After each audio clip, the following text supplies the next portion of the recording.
Hello, everyone. Welcome back to a journey of a lifetime, which I've kind of been calling the last few episodes of the Doctor Who and Autism series because it has been a journey. It's been going on a very long time, so this is the last group episode of the series, and we're joined with quite a lot of people, like over 10, not only from the UK, some are from America and all over the place. So what we're going to do now, we're all going to introduce ourselves again. When I say your name, just say who you are. You've probably done it before, so you kind of know the drill. But when I do say your name, it's only in the order that Zoom gives me, so it will go that way. It's not that I pick you and then you willy-nilly, it just goes like that. So Will, you're up first because you're first on my screen. Yeah. Howdy, folks. It's Will, but I think for the purposes of this evening, I'd rather go by Echo, if you don't mind. Yeah, okay. Because of various reasons. Closet Whovian who basically decided, you know what, I'm done with this, let's have some fun. Came on here, been an honor to be on. That's it. Caught me on the hop. I didn't have anything to say. Okay, well, it's great to have you back because I think I lost count how many times we've done this together, haven't we? I'll pass across many a time. Yeah, well, thanks for coming on again, and we'll catch up a bit when everyone's done their introductions. Righto. Right. James. Hi, I'm James. I'm a rapper and content creator. That's it. Well, thanks for coming on again, James. I lost count as well, how many times we've done this. I'm probably going to say that to everyone, you know. Jack.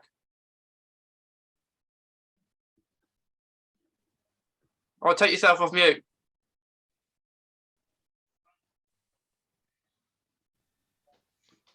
Jack Monaghan, voice actor for Moojag and the Auticode Secret and Big Finish Awaitee. Thank you. Ryan. I'm Ryan, and I'm a cosplayer, and I do TikTok and stuff.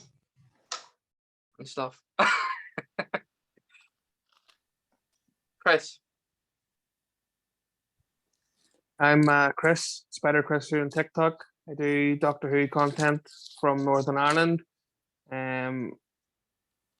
Basically, just a full-time legend, if I'm honest. Yeah. Well, it's great to have you back, Chris. Thank you very much for having me. Yeah. So far in the introduction, we had UK, America, and Northern Ireland. So a bit of a variety already. Says. There we go. Hi, I'm Sez. I am an autistic and epileptic content creator and a massive Doctor Who fan, but I am joined by Simba because I know that Echo's got a little toy with him, so I thought I might join. And then also I got a mini Jodie Whittaker with me as well, so both of them will be joining at some point. Big wave. Yeah, I love that, you know. I love that you got a 13th Doctor. I forgot what they're called now. Mini Pop, Funko Pop. Yeah, Funko Pop. I've got a Dalek one, but I left it in the box. Oh, that's a shame. Yeah. I don't know, you know, when you get those things, you kind of don't want to touch it, like in case something happens to it, or it, like, I don't think anything will. But I love that you've bought some great things there. Says for this. Oh yeah, normally a Jodie was a bit more appropriate, really, considering she's regenerating at some point too. So might as well. Yeah. This is why I thought it's a good way to finish because, as far as I know, October is going to be when she does. So we don't want anyone to be sad for that. So it's just Right. Who's next? Josh. Hello, I'm Josh, also known as Gallifrey Stands on TikTok, Instagram, all the rest of it. And Mason, while you were just talking about things happening to your Funko Pop Dalek, it's funny you should mention that because I'm currently fiddling with a piece of mine. All right. So, kind of on brand, I guess. Yeah. just made me chuckle that you were like, something's going to happen to mine while I'm fiddling with my broken one. Yeah, like speaking of Daleks, I did like because you know when they shared the Doctor Who figures, like that, like I think the BBC shared that they were like having the Eighth Doctor ones, a Yeah. couple of Daleks, and the 10th Doctor ones, and I wanted to go and see the 10th Doctor ones, but I didn't buy the 10th Doctor at all. I just bought an 11th Doctor big figure of the 11th Doctor, and then 2 Daleks. I don't think they're out till November, the new ones. Yeah. Yeah, I thought they were, but I went into where they said that they were going to be, but there's a load of Doctor Who stuff anyway, so I just thought, why not? Buy everything else up. Yeah. But yeah, I'm fearful that my Funko Pop will break. Yeah, but it's great to have you back, Josh. Evangeline. Hi, my name is Evangeline. I am a young adult author, and I'm currently querying my young adult contemporary romance about a Filipino-American autistic teen who is an aspiring rapper and really wants to make it in the music industry, and joins up with her punk rock nemesis to win a battle of the band so she can tour with her favorite singer and win a record deal.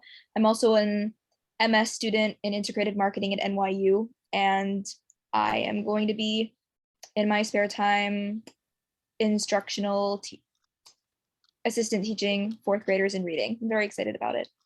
Yeah, it's awesome stuff. Because I think like I'm gonna say to you, like I said to everyone else, is I can't probably, we lost count how many times we've done this. So like I think each time like you're saying like more stuff you're doing. I think it's great. Like you write your own book and stuff like that. So it's really And if good. she needs anyone for the audiobook, I'm available. That's great, Jack. Right, who's next? Scott. Hello, I'm Scott Stevens, and I do an OC Doctor on TikTok.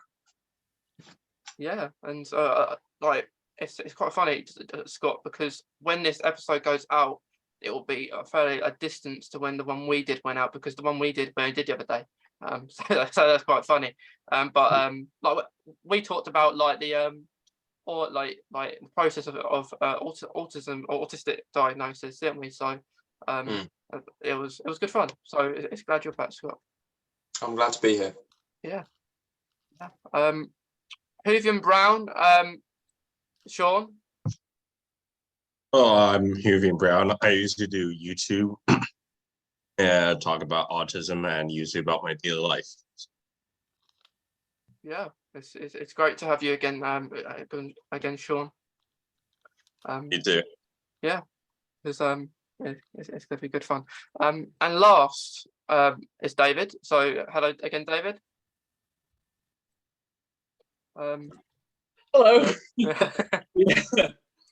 Hi, I'm David. Haunted Spirit cosplay on TikTok. I do a lot of 11th Doctor cosplay. Avid collector of replicas and all sorts.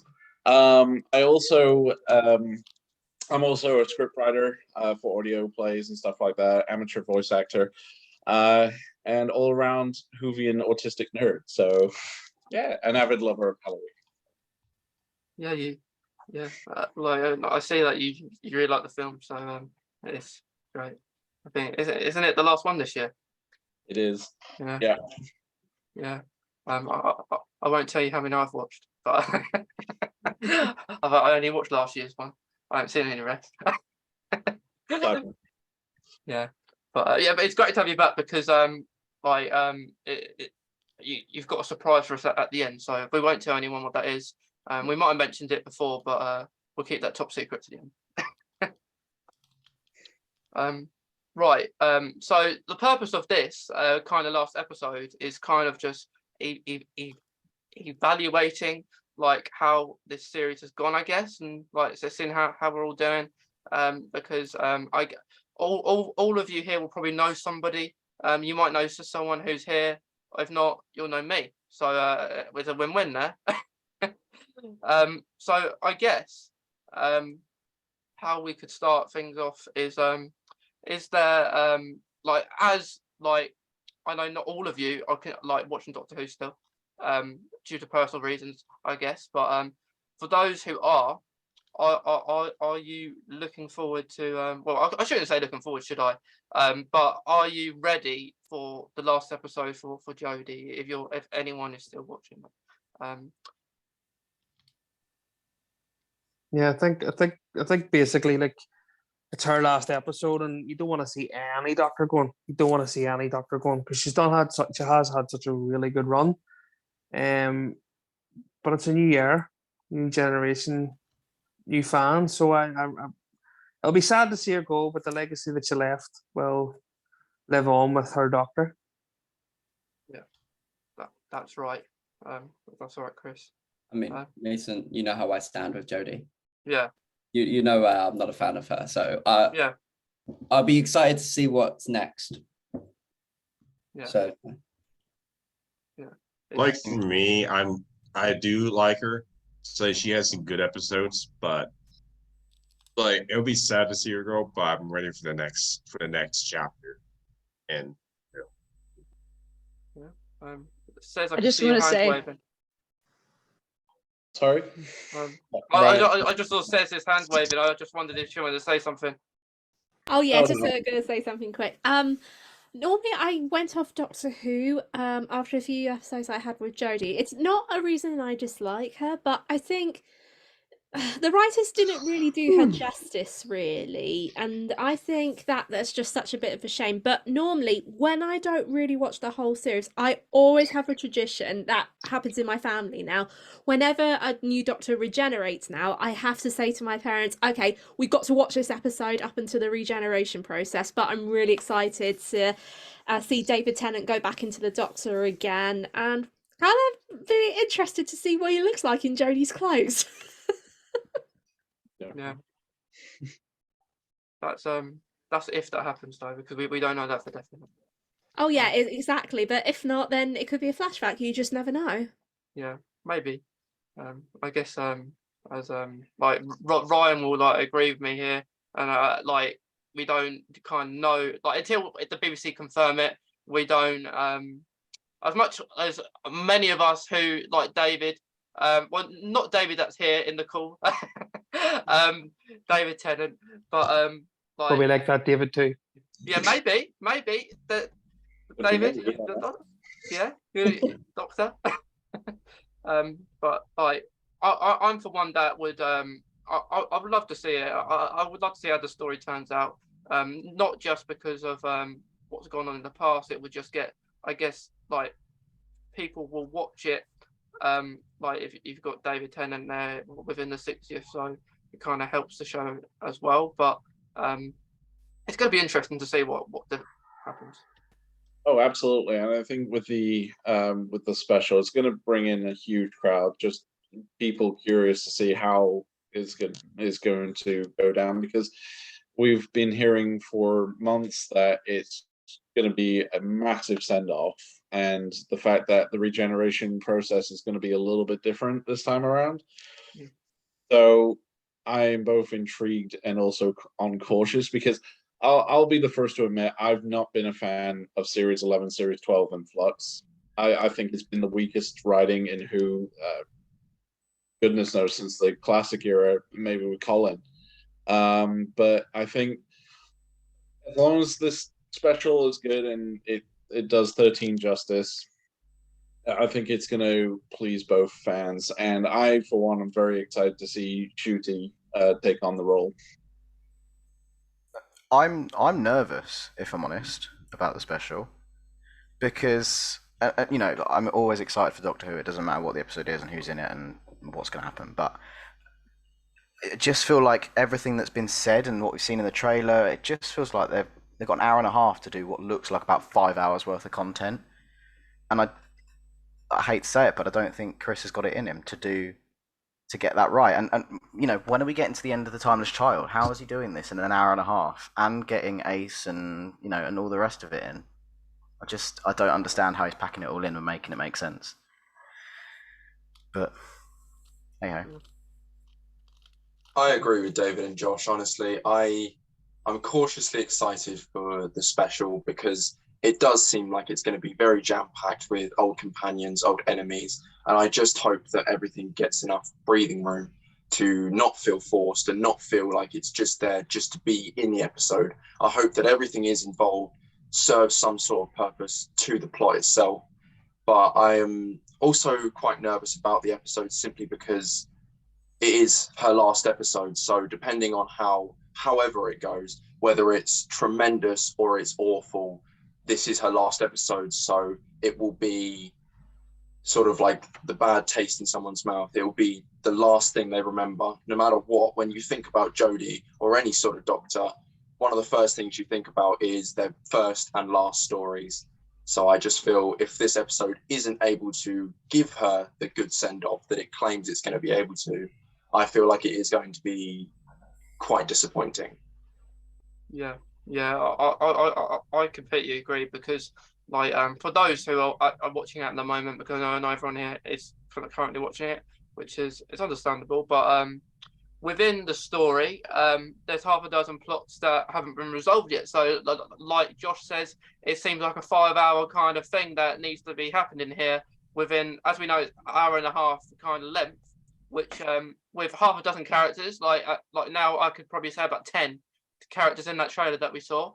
But of course, there's going to be more because they want to show us all the characters that are going to be in it by a 10-second trailer. But it's very interesting kind of stuff. Says, you got your hand up. Yeah, I was just gonna say that I did watch the 50th anniversary special, and I'm gonna try and compare it to see between the two because the 50th anniversary one, like 10 years ago, it was really, really huge, and I saw it in the cinema when it was released because obviously it's the big one. Of course, the 60th is the big one as well, but considering that it won't be as big as the 50th, and considering that the regeneration process is happening at the same time as the special, it's made me more curious, but it's made me more cautious about how it's going to be done, or how did they do it, and did they get everything right and then not right. And of course, again, it's the script writing that is the main key and the main source to it. And I know that Russell T Davies is going to be back for the 60th anniversary, so whether that's the collaboration of the writers for from the writers from Northchurch that did Jodie's Doctor and Russell T Davies as well, I don't know if there's going to be like a missing layer within the brick wall, and I don't really know if there will be some bits that will either stick out or miss, but we're just going to probably have to see how everything goes and how just things just develop, really, because at the end of the day, you just don't know. But yeah, that's all I probably need to say, really. Yeah. I agree. It's going to be exciting stuff. But it's thinking about the cinema.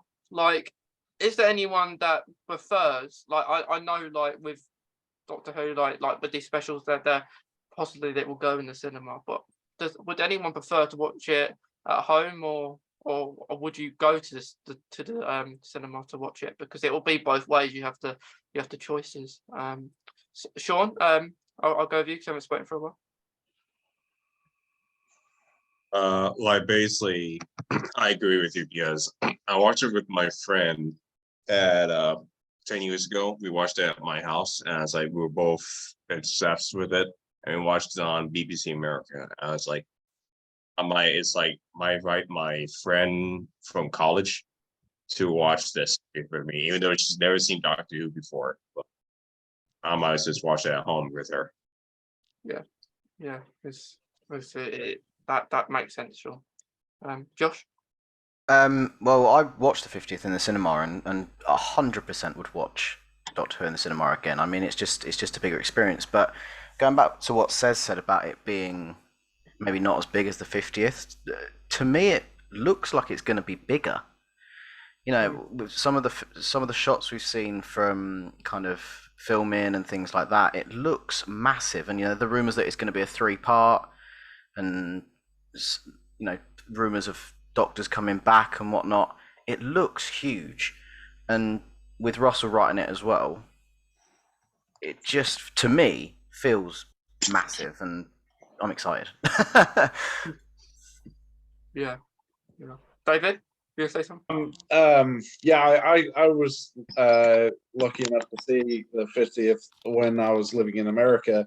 Thankfully, there was a cinema in the next town over that were showing it, and it's a whole different experience. And especially something as special as the 50th, having especially seeing your favorite Doctor, in my case Matt, on the big screen with other Doctors and having this big explosive adventure that you don't get in a kind of a home environment. It's so much more special seeing it on the big screen.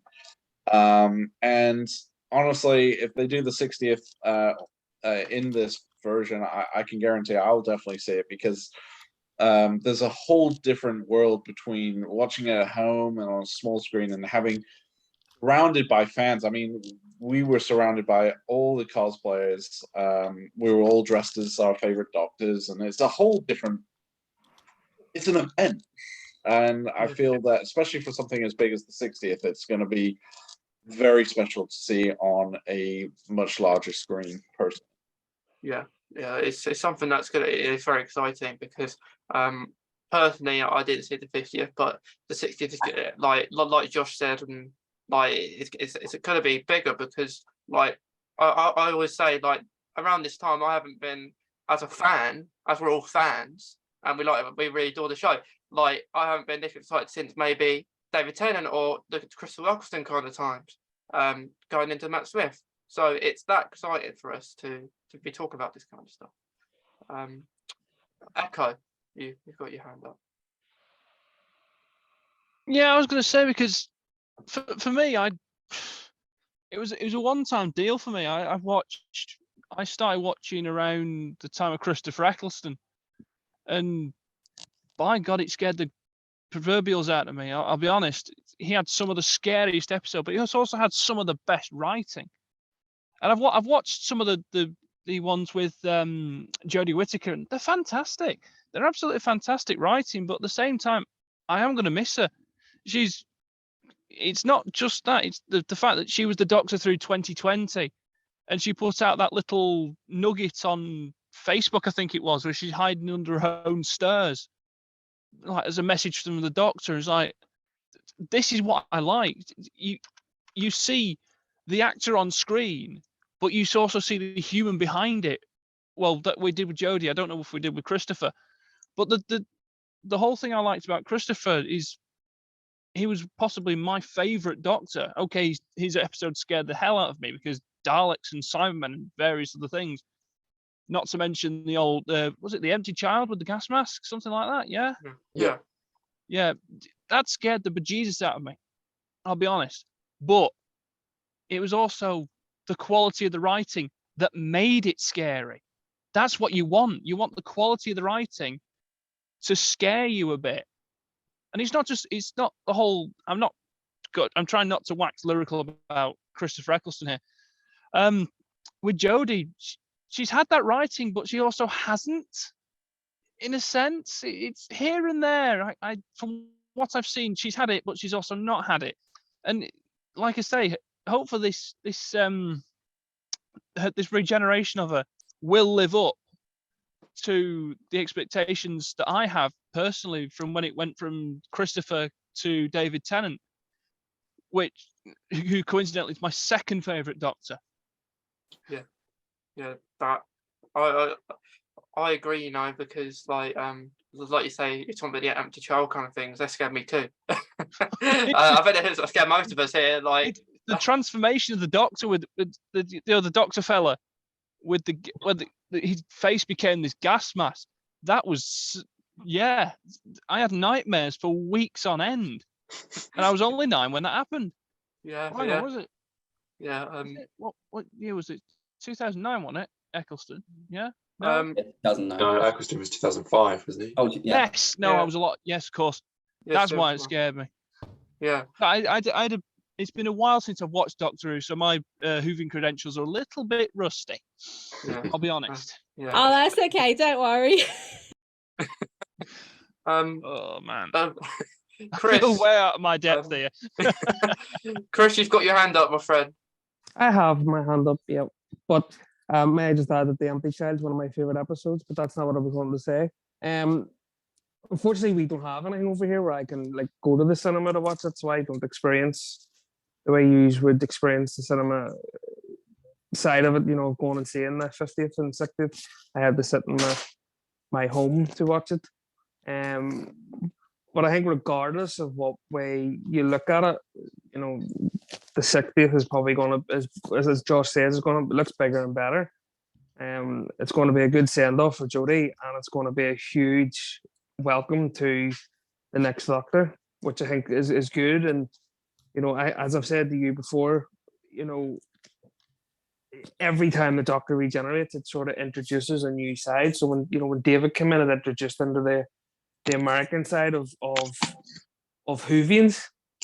You know, when Matt came on, it just more people started to fall in love with it.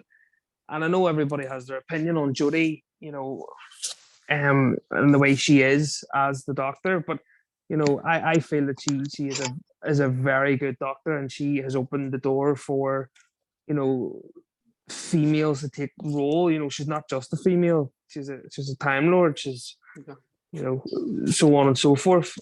So I think the 14th Doctor is going to send shockwaves around the world, and I think the 60th is going to start that. Yeah. Here's a question for anyone here. I'm just curious what you think. Of course, Jodie has her last episode, but as we know, Shooty Gatwa is the next Doctor on. Would you prefer to see that series? Because as we know, the 60th is next year, but would you prefer to see maybe series 14 before the actual maybe 60th kind of begins, or would you rather see it maybe towards the end of the year or even 2024? So if anyone wants to answer that, says.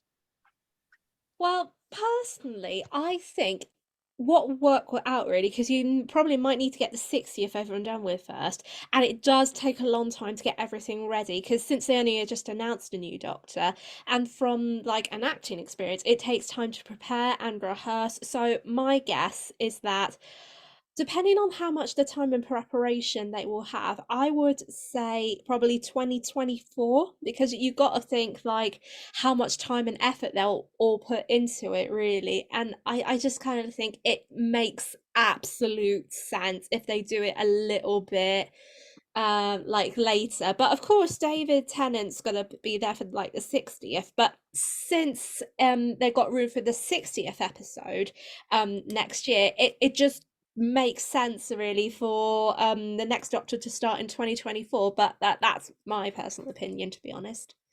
Yeah. I personally agree. I think it depends how much they do. If it's just a season kind of with specials, Catherine and David, and then maybe if they do more or less, it just depends. We just have to wait and see, I guess. James.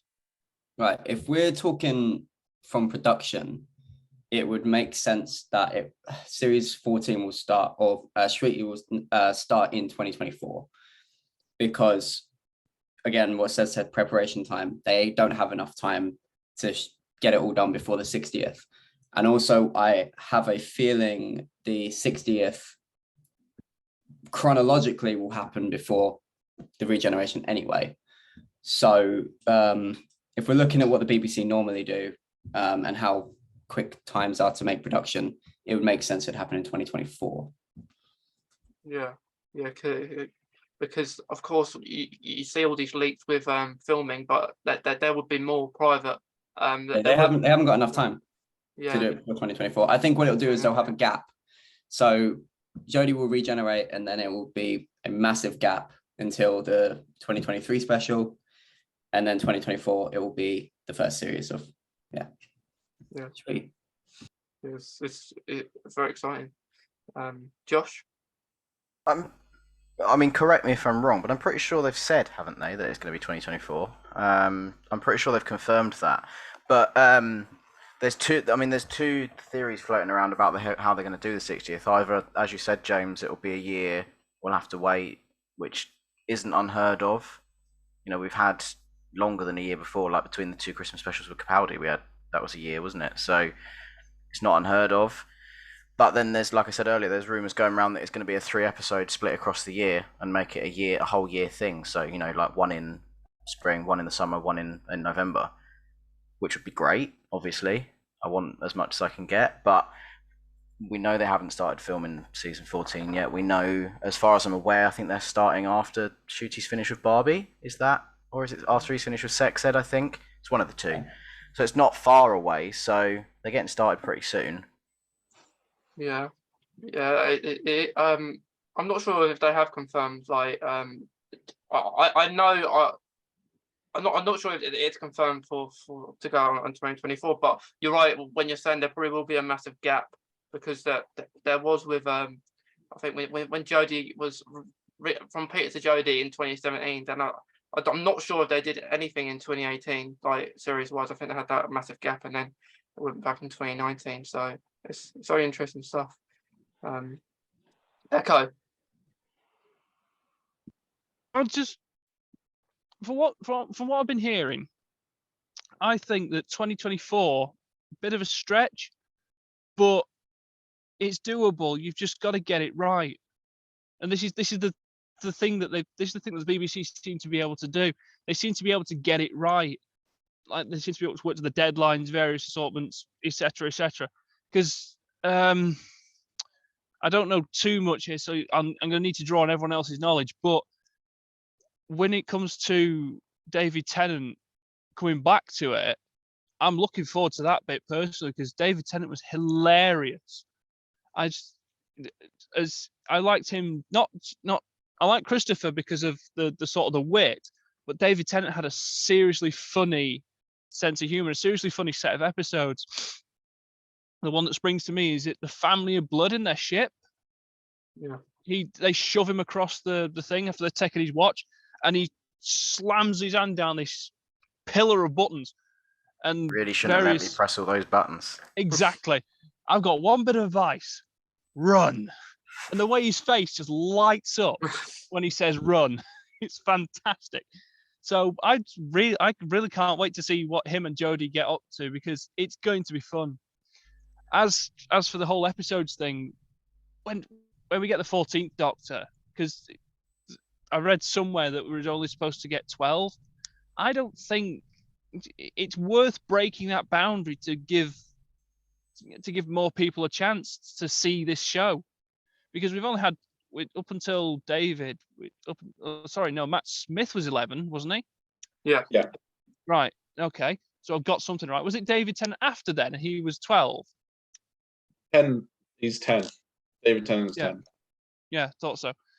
Either way, I think personally it's going to be a fantastic thing, and I can't wait to see who the 14th Doctor is, because they might bring something even more special to the role than anyone else did before them. Yeah, it's going to be very exciting to see what kind of happens within the 60th and Doctor in general. David, you've got your hand up. Oh no, Chris put his hand up before I did. Oh, okay. Chris. Well, David, you're such a gentleman. I really appreciate that. I got you, bro. Lots of love, bro. No, but basically all I wanted to say was, I feel, and I've had many a rant, and I've done it on this podcast as well, that I feel that the BBC don't put as much effort into, the production and the time scale of Doctor Who. We went from near enough every single year, you were getting a Christmas special, you were getting a new Doctor, you were getting a new series, whatever, and that was a flow. And then all of a sudden it just stopped, slowed down. We were getting it every year, then that was getting it every 2 years and things like that.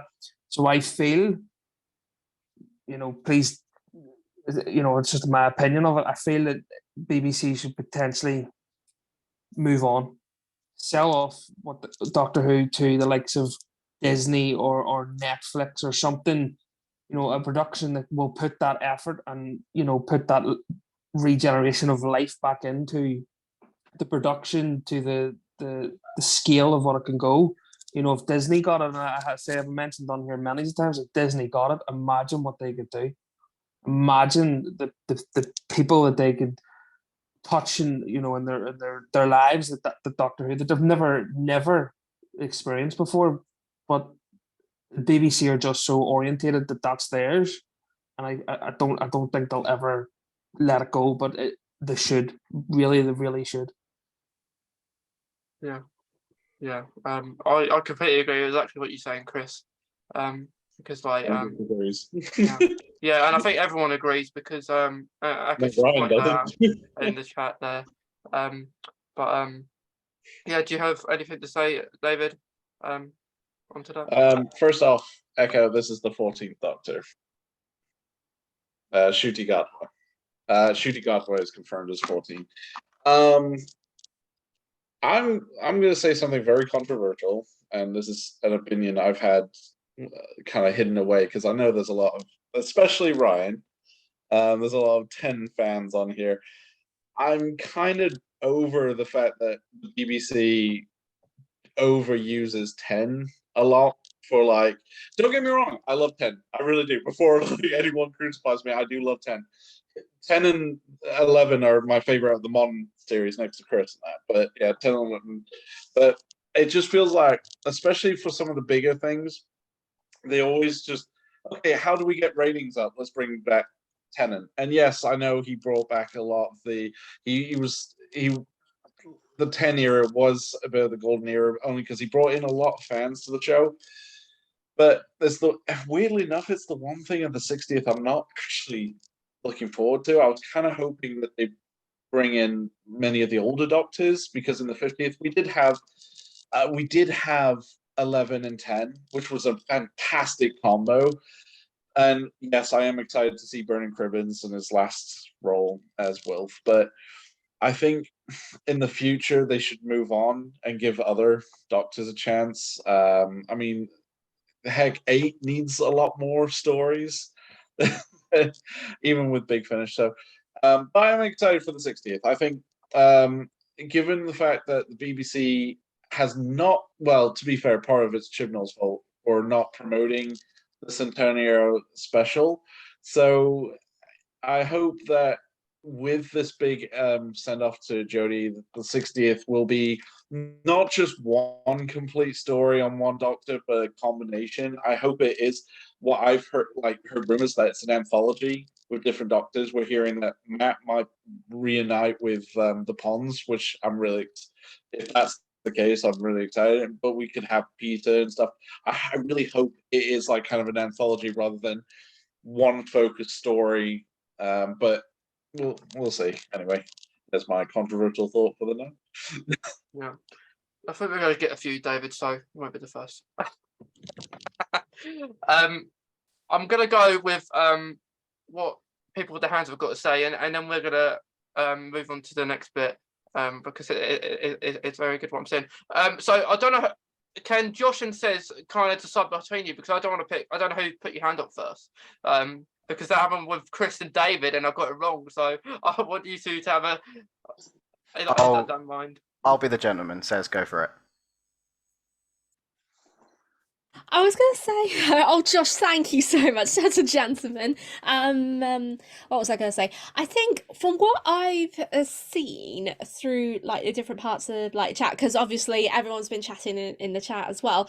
A lot of people have said Disney would butcher like some of like the episodes, but basically, as much as I love Disney, I think it will draw and quarter Doctor Who because the BBC have always been the home for Doctor Who for like 60 years, really. I mean, when my mum watched the original series, she watched it for 20 years and she can never imagine being it anywhere else, really. But I think it's really impossible to try and draw the audiences in at times, really, especially giving an example for when they got up to the 8th Doctor back in the old series, and things went from downhill, really, because people were starting to lose interest, the storylines were a bit all over the place, and it could be the repeat of the second revival.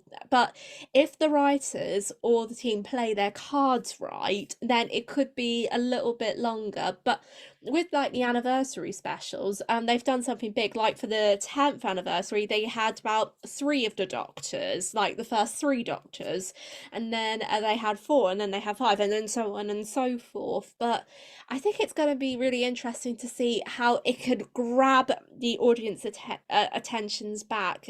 And this is something that it can be either good or it could be very, very critical. Yeah, and so just to clarify, are you against the idea of potentially Doctor Who going on Disney, or are you with the idea? Well, it's very hard to say because I know Doctor Who episodes have been on Netflix already, even though Netflix has no part of Doctor Who. But as much as I love Disney, I think, nah, Doctor Who should stay with the BBC 100%. Okay, that's but that that's I don't know what to say because it's very controversial. Like we've got some people here against and for it, so it's really interesting. So I'm gonna go to Josh. Yeah. I mean, first of all, I'll just jump on the current conversation. I'm also against it, not because I think Disney would ruin it or would change it, because I would like to think they keep the same writers and all the rest of it. It would just be a money thing. But I think the BBC should keep Doctor Who, because, as we said, it's a BBC thing. It's always been BBC. It's a British thing. But at the same time, the problem that BBC have made for themselves is not production. I don't think. I think it's marketing.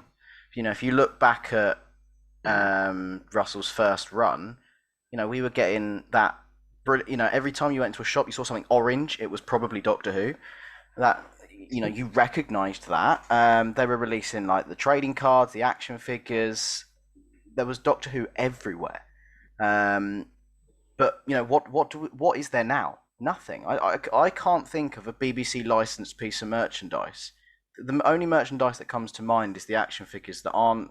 They're BBC obviously allowed, but they've got the permission. But they're produced by. Yeah, but things like that, again, it's produced by Build-A-Bear. It's not BBC produced. So the marketing is done by other companies, right? It's BBC licenses it and allows it, but they're not releasing anything themselves, and that makes it difficult for kids to see it, because it's just not in front of you. And so I think that's what needs to change, and I'd like to think it will. But I don't see BBC doing it, but we'll see. Yeah, it's very interesting. This discussion about the BBC is, well, even Disney it's very important, because just to see how we'll feel on the map. David. I'm in 100% agreement with Josh. We've seen a massive decline in figures. I actually think it ended probably with around, I would have to say, probably after Matt's departure, and then we saw a minimal amount with Peter Capaldi's era. In fact, I can't even recall any figures apart from maybe one figure of Clara, one figure of 12 in the 5-inch versions, and that was it. And you could barely see it, because you used to, like, you go into Woolworths, if anyone remembers Woolworths, and you used to see shelves of stuff. But this was back when Russell was working it, and even Stephen would carry on. But this is why I'm really excited for Russell to come back, not just because Russell is a fantastic showrunner and he knows who backwards and forwards, but the fact that we may get merchandising back. He will hopefully fight for that, because that was something that Russell did have a hand in over the years. So, and yeah, the BBC would probably be like, well, it's going to cost, but I think it's something Russell will definitely probably fight for. Definitely marketing, because how many trailers have we seen for this big send off for Jodie? And we're getting close to October now, and we've had no other trailers, or even spots, or even teasers. So this is one of the things I'm looking for as both a collector and as an avid viewer of the show. More merchandise, please. David needs more screwdrivers. So yeah. Like, I completely agree with you. Like, since Matt's departure, I haven't seen any merchandise since. and like yeah, it's crazy to even say that. But yeah, Scott. No, yeah. I'm Sean and then Scott because I saw Sean's hand went up first. So, sure. It's okay, Mason. I do agree with Josh. It's about marketing. I haven't seen anything. I usually go by Hot Topic here in the States. And basically, as a rubber goes, I noticed used to be a whole lot of Doctor Who stuff all the time. I am in one of my first Doctor Who t-shirts is the TARDIS with the Union flag. And I have with the last podcast I was on, I was wearing that t-shirt my friend got me. I still have Doctor Who sweatpants. But it's like I really find stuff where we go into Hot Topic. I really find. Yeah, it's very interesting, you know, to see what like unravels. Scott, you put your hand down, but do you still want to say? Honestly, I was just going to say that I agree with a lot of the points that have been put out. Like, for example, I definitely agree that the marketing went downhill after Matt's departure. For example, for Series 11, we didn't actually get a trailer at all. We had one little teaser that showed, I think it was Ryan and Yaz in a coffee shop. Yeah. And that had nothing to do with the overall story at all. And it just didn't seem like it actually teased or excited anyone for the series coming. It just felt hollow to me. Yeah, I completely agree there. Evangeline, did you want to say anything? Because you haven't said anything for a while. I'm not really too familiar with like what happens to Disney properties after they're like bought while they're still filming. I mean, I know that because of my personal fandoms, Disney bought Diary of a Wimpy Kid and they didn't change like the old ones, and the most original one that they did now that it was a Disney property, I mean, it's not too different from the original since like it is a kids it is like a kids like movie / book, so they don't have to like change that much. But like my basis on like why I don't think Disney should get like Doctor Who is based on the Girl Meets World thing that happened. I really liked watching Boy Meets World when I was younger because like Corey and Topanga and Sean and everything, and you know, I liked how they dealt with real issues in a realistic way, and then they chose to make the Girl Meets World spinoff, and I did not like how it was handled. Like I liked it when I was younger because I was too young to know any better, but like now looking at it, they did a lot of really tone deaf things. Like they made them all talk like philosophy majors, and there was this really problematic episode about autism that I was pretty sure Autism Speaks helped to research because it was so ignorant and like unresearched and uninformed, and looking back at it now I'm cringing, like what? So I hope it can like still stay in a BBC so that like there will be less mistakes, hopefully. Yeah, I hope so. It's like I completely agree with what you're saying, and it's going to be interesting what kind of happens, really. Ryan, did you want to add anything? I haven't said anything for a while. No, I'm good. You guys, I'm just listening and, you know, getting, I don't know, information. Yeah. I'm sorry, I got all into the Stranger Things thing with everyone else. So it's kind of like, I sort of like, oh, Doctor Who, you're going to hang out over here for a few minutes and I'm going to go over here. Yeah. Well, I do live where the show was filmed, so, you know. All right. But do you have you been to see any of the locations then? Well, Dragon Con starts on Thursday. My friends Ray Faye Cosplay and a couple others are coming up and down. So we're gonna go visit like Skull Rock, and we might visit the houses and Hawkins High School and stuff like that on Wednesday. Oh, and yes, there will be TikToks. Yeah. You have to do that. I have to see a couple of them because I got 4 Steve costumes. There's gonna be a lot of Steve Harrington content. Yeah, like I love that because like you're lucky in that sense. You get that, and I guess us UK lot we get maybe see Doctor Who locations if we want.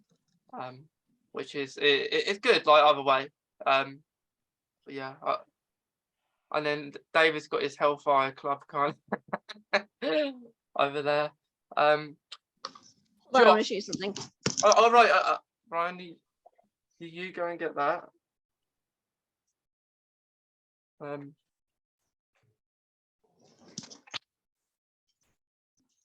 I am doing the Cast the Vampire version of Eddie, and I made the guitar.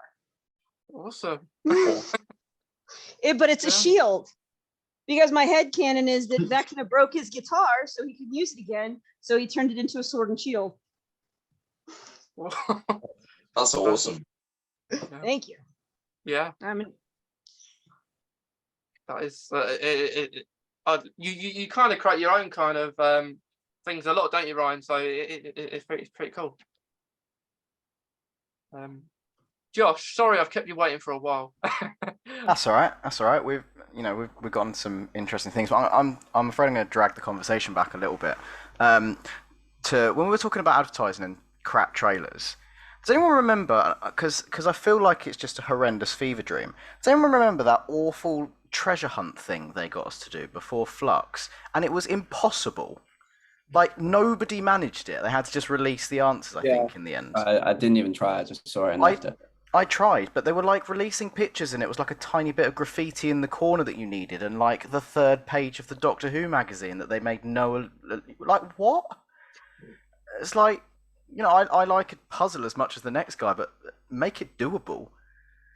Yeah, it's kind of like they were trying to do like the show as well with the specials with the pirates thing. I think with the two shows and the magazines, they tried to make it more like Pirates of the Caribbean rather than the actual Doctor Who itself. So I think it was just like not only false advertising, but probably bad marketing, if you ask me. Well, I mean, the idea was there. You know, I like the idea of them, you know, making a puzzle, making something for us to work out, and you know, it's a cool idea, and when it works, but it didn't work at all, and actually made for something quite frustrating and unsolvable, and therefore, you know, we didn't work anything out because no one could work it out. So it's got to be done right, otherwise you make more trouble for yourself. Yeah. What was this before kind of Flux then, or was it? I think it was before Flux. Yeah, I can't remember, but like I say, it's like a fever dream because it was just the most ridiculous thing I've ever experienced in my life. Yeah, it seems it. But David, you got your hand up as well. Yeah, it's kind of going a little bit back. It's just interesting, some of the things we were talking about autism in shows and how the media kind of portrays it. It just made me think of I'm a big horror nerd, so I watch a lot of stuff like obviously Halloween and stuff, but I like the Predator series, and one of the main features for the Predator, which came out in 2018, was the fact that the Predator thought it was because it was taking different DNA aspects from different species to make it stronger, and one of the things it finds on Earth that it wants to make stronger is a boy with autism, because it thinks autism is a superpower. It is the worst portrayal of autism in it, because this kid's he's like Rain Man. He manages to code the Predator's like technology and stuff, so the Predator thinks, oh, that's awesome, I'm going to take that. But then you've got flip side of things where people do get it right, where you got things like Fantastic Beasts and Where to Find Them with New, which is a fantastic subtle portrayal of autism. Because you watch those films and you go like, yeah, that's I've been there. I know that obsession with a certain thing. I think that's why half of us are here and loving Doctor Who. This is one of the things we hold on to. But it's just interesting, like how it's kind of going up and down depending on who's writing autism into shows. But it's just something, it just popped into my head, and I thought it was quite an interesting comment. Yeah, it is very interesting, you know, because it has to be done right. Like if you're putting autism into a show, I know most of us. I think when we spoke, David, I think I think he kind of started it off really with the series, like talking about how the Doctor can portray autistic traits, and we spoke about like 11 Matt Smith quite a lot, and how maybe could be ADHD as well in ways. So it was good that you pointed that out, because like you can see that. Yeah. Yeah, but like with anything, not just autism. Like of course there's been a dyspraxia storyline, which people have their own opinions on that. So like it has to be done right. And like if you don't know, like for example, if you don't know about dyspraxia, which it's very hard if they're portraying it maybe the way they did, and if people have different opinions, like or how short a storyline lasts, and then they just move on to the next thing and they kind of maybe forget it a little bit. So it is very important to do it right, like you're saying, David. Okay. I think Ryan's got. Well, going back to the locations thing, I haven't done any of the locations. I know you've done. What was the cathedral you did, Mason? Oh yeah, what, the Wells Cathedral? Wells Cathedral, yeah. That's right. Because I've been through Wells, both on the bike and on the train. Yeah. And aside from, I didn't know it featured in Doctor Who until you told me. But the one thing I could think of, and I know I'm diverging slightly here, is Hot Fuzz. And I just think, yes, it's brilliant. Because you look at that movie and you think, and it's the perfect pairing of Nick Frost and Simon Pegg. And I just sit there every time watching Hot Fuzz, and I just think, right, I've been there, and I've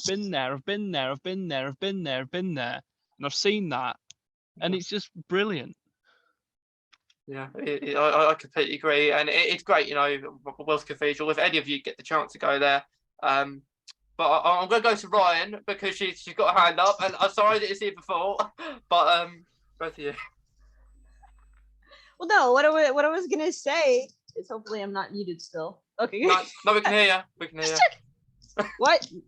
Now can you hear me? Yeah, can hear you. Okay. So what I was gonna say though is I think you were the one talking about portrayals of autism. I think you were the one that posted something on Facebook about Stranger Things Robin and how she shows. And then I started looking into like Steve, and I think one of the reasons I relate to Steve is so I have ADHD and I have really bad ADHD. He can't make eye contact. He fidgets, he paces, he gets very annoyed and angry when like people make him feel dumb. And those are absolutely telltale signs of ADHD. You don't, because your mind moves all the time, and you can't stand for someone to correct you, because then you look stupid to you. Maybe not to everybody else, but to you look stupid. So you come back with some snarky, sarcastic remark, because that's all you know how to do. You just become defensive. But I do like, and I do agree that Robin is portrayed, and I know this because I have a friend who drives me crazy and is a lot like Robin. So yeah, because I think the way that Robin portrays that is I don't want to spoil it. I don't really want to spoil it for anyone, but it's kind of in that like that kind of relationship kind of thing, and expressing feelings, finding it hard to do that for her character. And like when I did post about Robin and I saw you talking about Steve, I completely agree, because Steve does show that like ADHD in him too. So it's great, you know, like that they kind of show those things which they're not meaning to, because that's in the 80s. Stranger Things in the 80s, they wouldn't think anything about autism or ADHD. It wouldn't be anything back in the 80s. So it's good that we think like that, but they're not really trying to portray it like that. Really. Right.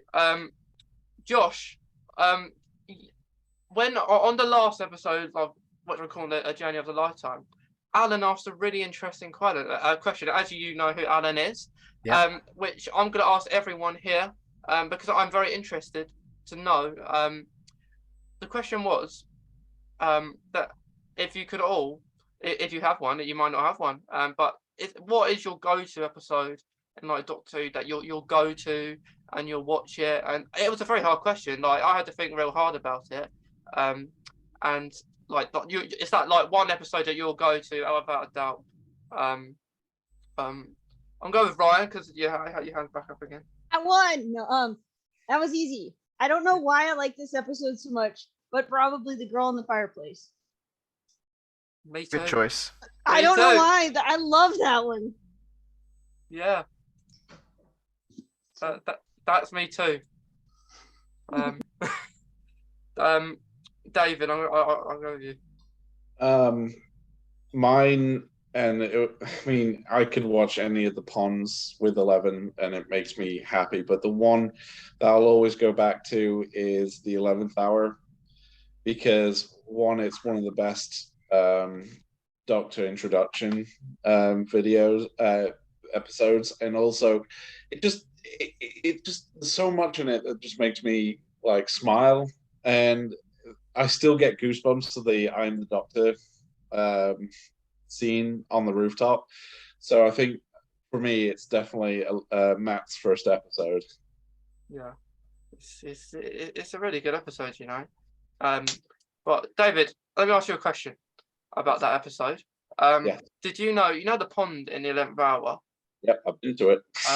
Is that in a different position to where the actual location is? Because Yes, it's actually the same village where David Tennant and Freema filmed. Was it the end of? What's the last? Is it Family of Blood? Yeah, it's Family of Blood. Human Nature and Family of Blood. Where they're watching the ceremony. That's actually the same village where the 11th hour takes place. So that pond is there. It is. Yeah, because there's no ducks. Yeah, no. Why is it duck pond? Yeah, because I've I know a few people that have been, and they say like where that the scene is, like where the 11th hour is, the pond isn't actually there. Like they built it or something. But it's there. Yeah, if it's still there, great. It is. Yeah, it's still there. They kept it. Yeah. Well, it's a memorable pond. Echo. Others.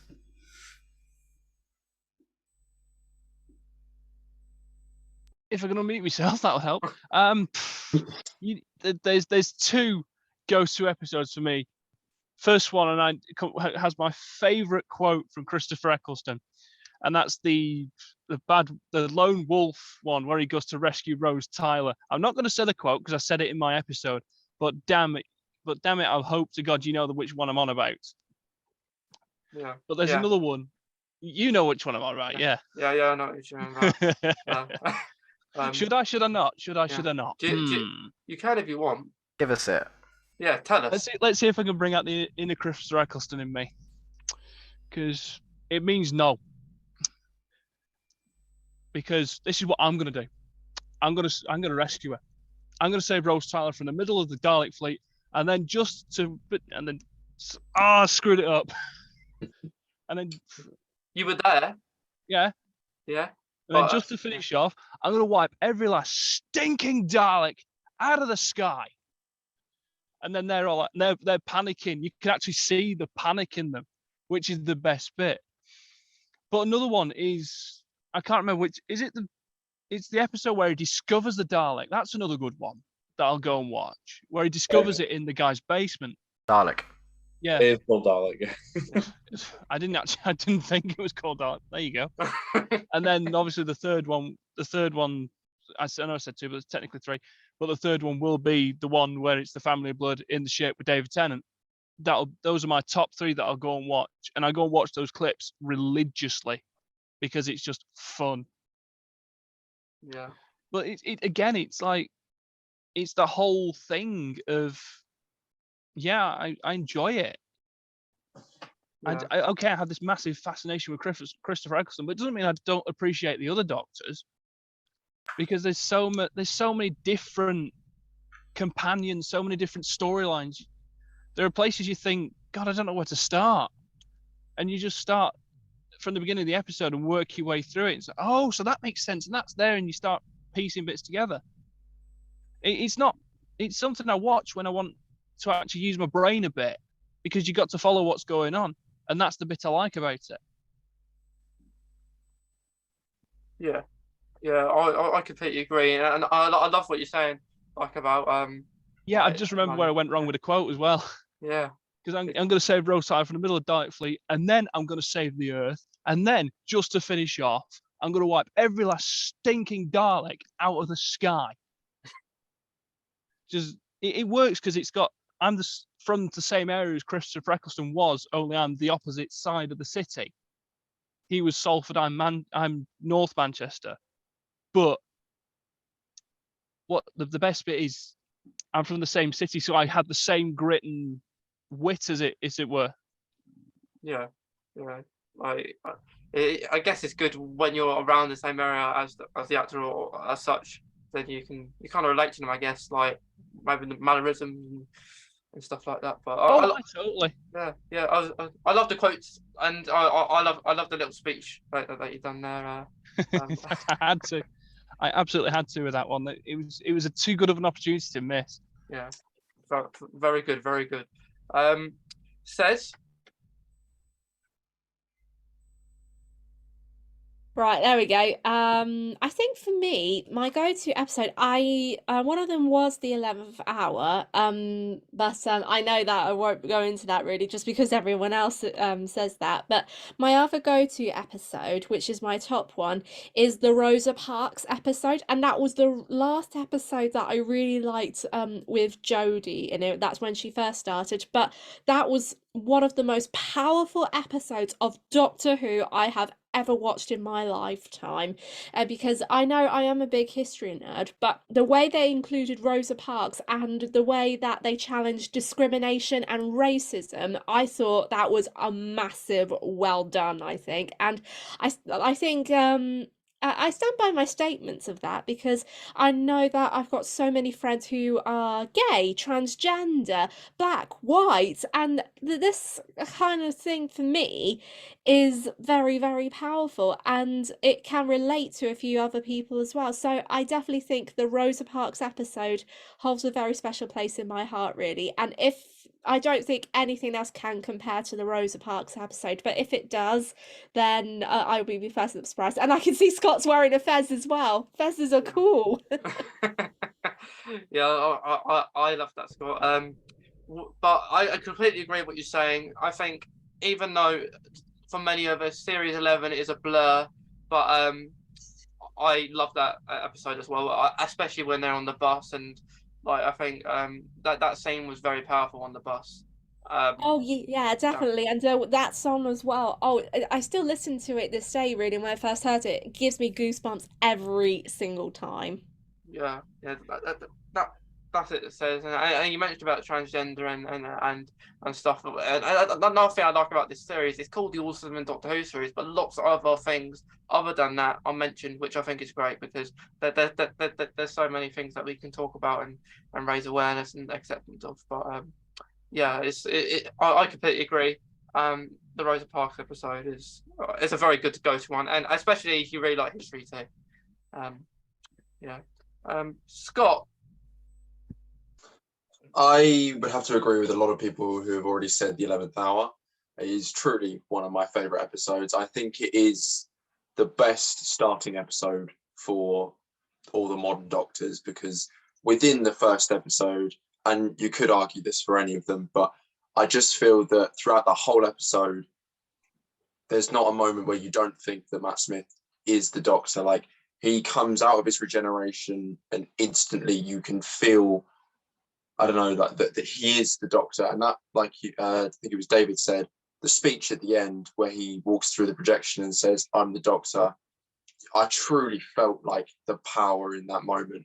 But if I was going to choose a different episode, I think I'd actually have to choose just Rose, because I do love to just start at the very beginning of New Who, obviously. But I just think you got to start at the beginning sometimes. Yeah, Rose is a very good one. I've watched that probably more than any other episode. So I have to agree on that one. But it's funny that everyone has said the 11th hour. I think already, but yeah, the 11th hour is very good. And it's very clever, as it's the 11th Doctor and the 11th hour. So it's very cleverly written there. Sean, Sorry to change it up. I would love to say the 11th hour, but I'm more, just like says, I'm a history buff. I would probably choose the World War II episode with Daleks. It was like between that and the Boats of St. John, because I love London and I love history. And both of those are great episodes. Like, I was lucky enough to go to Tampa Comic Con, and I got to ask if I could. I said I'm going to send you this as well, but basically, I asked Jenna Coleman a question. I was through in line to ask her a question when she came to Tampa Comic. So those are the two episodes. But like, it's just a little bit taste of British history and a little taste of London, and a little bit more about Clara as well. Even though we don't know that much at the beginning of the season of who Clara is, but sooner or later we'll do that. We'll know a little bit more about Clara along the way. Yeah. So are your go-to ones like those? Is it the Slovene ones you said, or like the World War? What was that then? It was with Matt Smith. Oh, Matt Smith. So yeah, the Matt Smith one with the Daleks. Oh yeah. Victory of the Daleks, I think it was. Yeah. Like the Daleks, David. Thank you. Yeah. It's Victory. Yeah, it's Victory of the Daleks. Victory of the Daleks. That was Okay. it. I have the whole entire series, so series 5 through 7 of Matt Smith. So I have the whole entire series. Yeah. Is it like because it was a very good episode, but like it's very good, nicely done, because like the Daleks kind of ran away. They threatened the Doctor, didn't they? And it was a very good episode, and like it was good the way the 11th Doctor was acting towards them and kind of made them the Daleks, I guess, not the kind of the droids they were. But yeah, that's another really good go-to episode. Josh, let's go to you now. Well, I'm possibly about to say two very controversial things, so I apologise in advance. First of all, I'm not an 11th hour fan. I think it's a little bit overrated. I'm sorry. Please don't hurt me, David. But my favourite episodes are either The Rings of Akaten, so a different Matt episode that is usually hated on. You redeemed yourself in my eyes, Josh. Okay, but I'm about to ruin myself again. It's surprising that I like Rings of Akaten because I hate Clara, so I can't stand her. But my other favourite episode is probably City of Death, Fourth Doctor. Maybe a little bit off script here, going classic, but it's just, if you've not seen City of Death and you want to get into classic Who, it's the greatest place to start, because it's just Tom Baker at his best. The music in it is unbelievable, and the story is ridiculously Doctor Who, which is all you need. Yeah. But yeah, Rings of Akaten and City of Death would be my two picks. Is the Rings of Akaten like a choice because of just the speech, or do you enjoy the episode as well? The speech is a favourite, of course. It's, I'm a little bit sad to say that I could probably recite it. I'm not going to do it, but I probably can, because I've seen that episode just that many times. But what I think Rings of Akaten has is just this wonderful positivity, which I think is just Doctor Who. With the song, with the whole, there's the wonderful kind of chase scene on the speeders. It's just a great episode. I don't really know how to explain it, because I know a lot of people don't like it, but I just love it. Yeah, it is a fact for like from the episode, like the one who actually sang the little girl who sang Rings of Akaten is actually one of the main characters in a Netflix series called Lock and Key. I don't know if anyone has. Yeah. My mum likes that show. Yeah. I don't like transit like into Lock and Key, but I found that out literally. When you're watching Doctor Who, you see an actor that you don't recognise, and you type him in, and you see what they're doing now. So can I just quickly interject? But I'll be very quick. Sorry. Just adding on what Josh says. One of the best 11 speeches in that. I'm not even talking about the Akatam speech. It's the one where he's talking to the young little girl and talking to her how unique she is and how she shouldn't throw her life away. It's one of the best Doctor speeches in the modern series, and everyone misses it because of It's the big overshadowed. speech. Exactly, by the big speech. So sorry, I just wanted to introduce that. It's just Yeah. an underrated moment. That is a great one. It's like you're unique in the universe, isn't it? There's only one of you. The only thing that lets that episode down is the bloody leaf. You take the leaf from that episode and it's perfect. Yeah. I feel like Evangeline may disagree with me. I feel like May I just interject upset some people. on the interjection, if you don't mind? Because no, Chaos. because what David has just said there makes complete sense. It's so true. There's only like one of you in the whole of the universe. There's only like one of you. So there are moments where you just think to someone like, I want to help you, because don't do anything to hurt yourself or anything like that, because you'll go for it. There's only one of you, and if the universe loses you, not only does it lose you, your family lose you as well. It's a bit of a sobering thing, but it's true. There's only one of you. You're a one-off in the whole universe. So have a go at it. Have a bash at it. Do what you can. Yeah. It is something that like David and Echo, you said, like it's not kind of thought about much. It's all about like Matt Smith's rings of acting speech. It's not about like the little thing and that. So it's really interesting. Sometimes it's the little things that matter. That's it. Let's go to James. I mean, I think I said this before.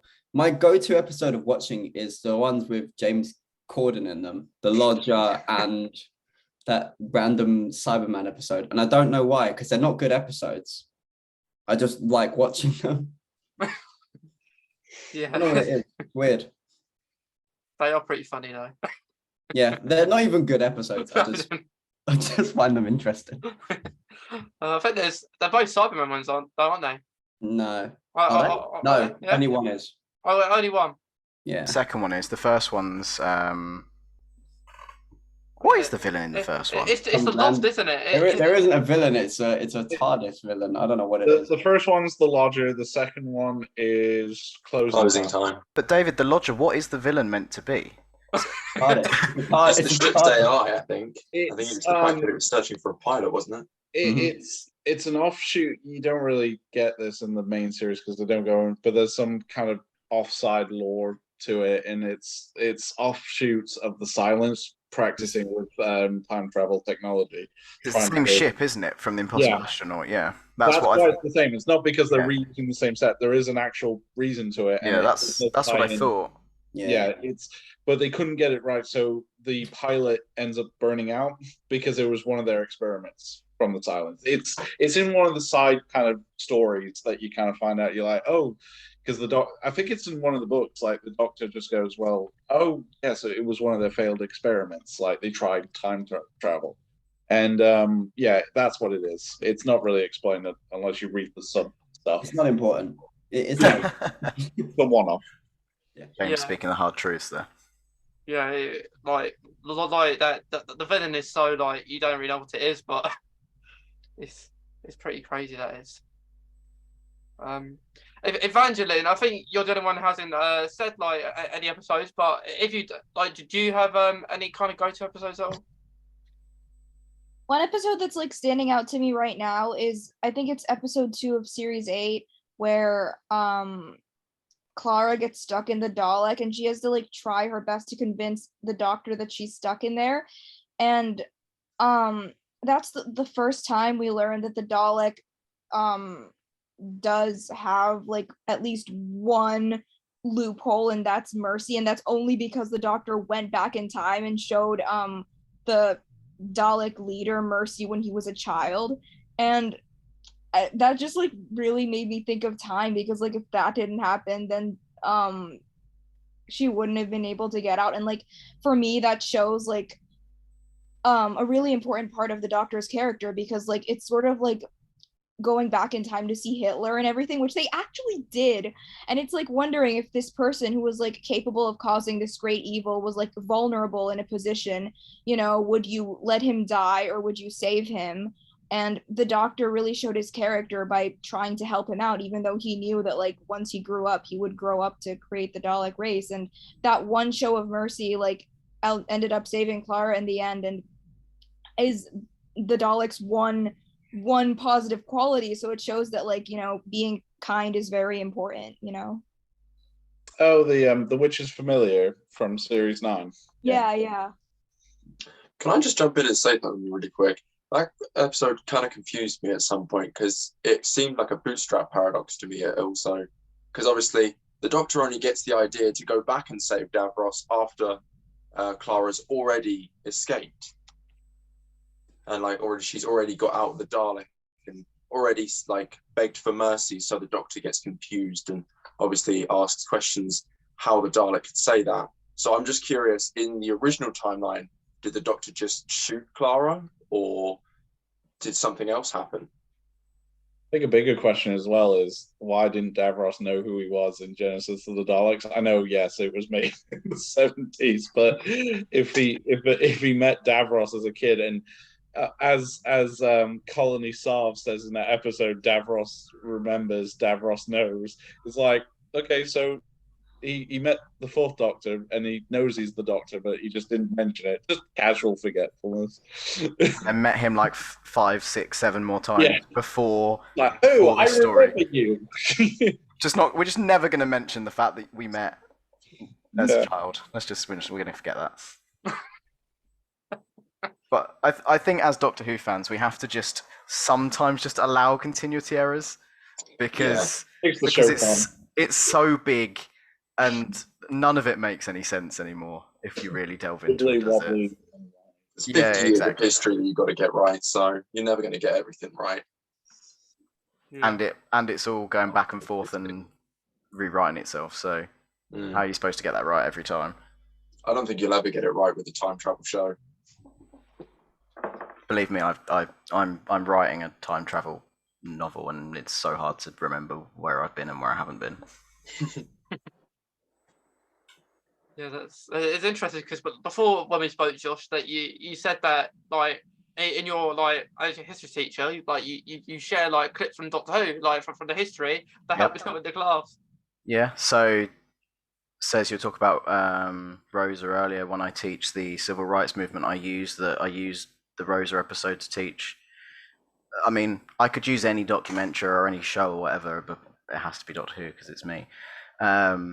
But I just think it shows it in a nice way, because the Doctor explains what's happened and explains why they can't move and that they have to be there because they're white, and then goes on, because there's the scene in the TARDIS afterwards where she explains why Rosa was important.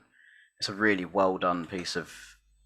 I mean, we discussed the episode, didn't we, Mason, on the episode, and I said that I'm not a massive fan of how. Is it Krasko, the villain in that? I think that's his name. Yeah. How he doesn't need to be there. He's a waste of space. They should have just made it a purely historical and had the villain be racism. But for teaching, the episode's great, and yeah, I do use it. I'm trying to think of other examples of what I use. Can't think of any off the top of my head. That's the main one I use.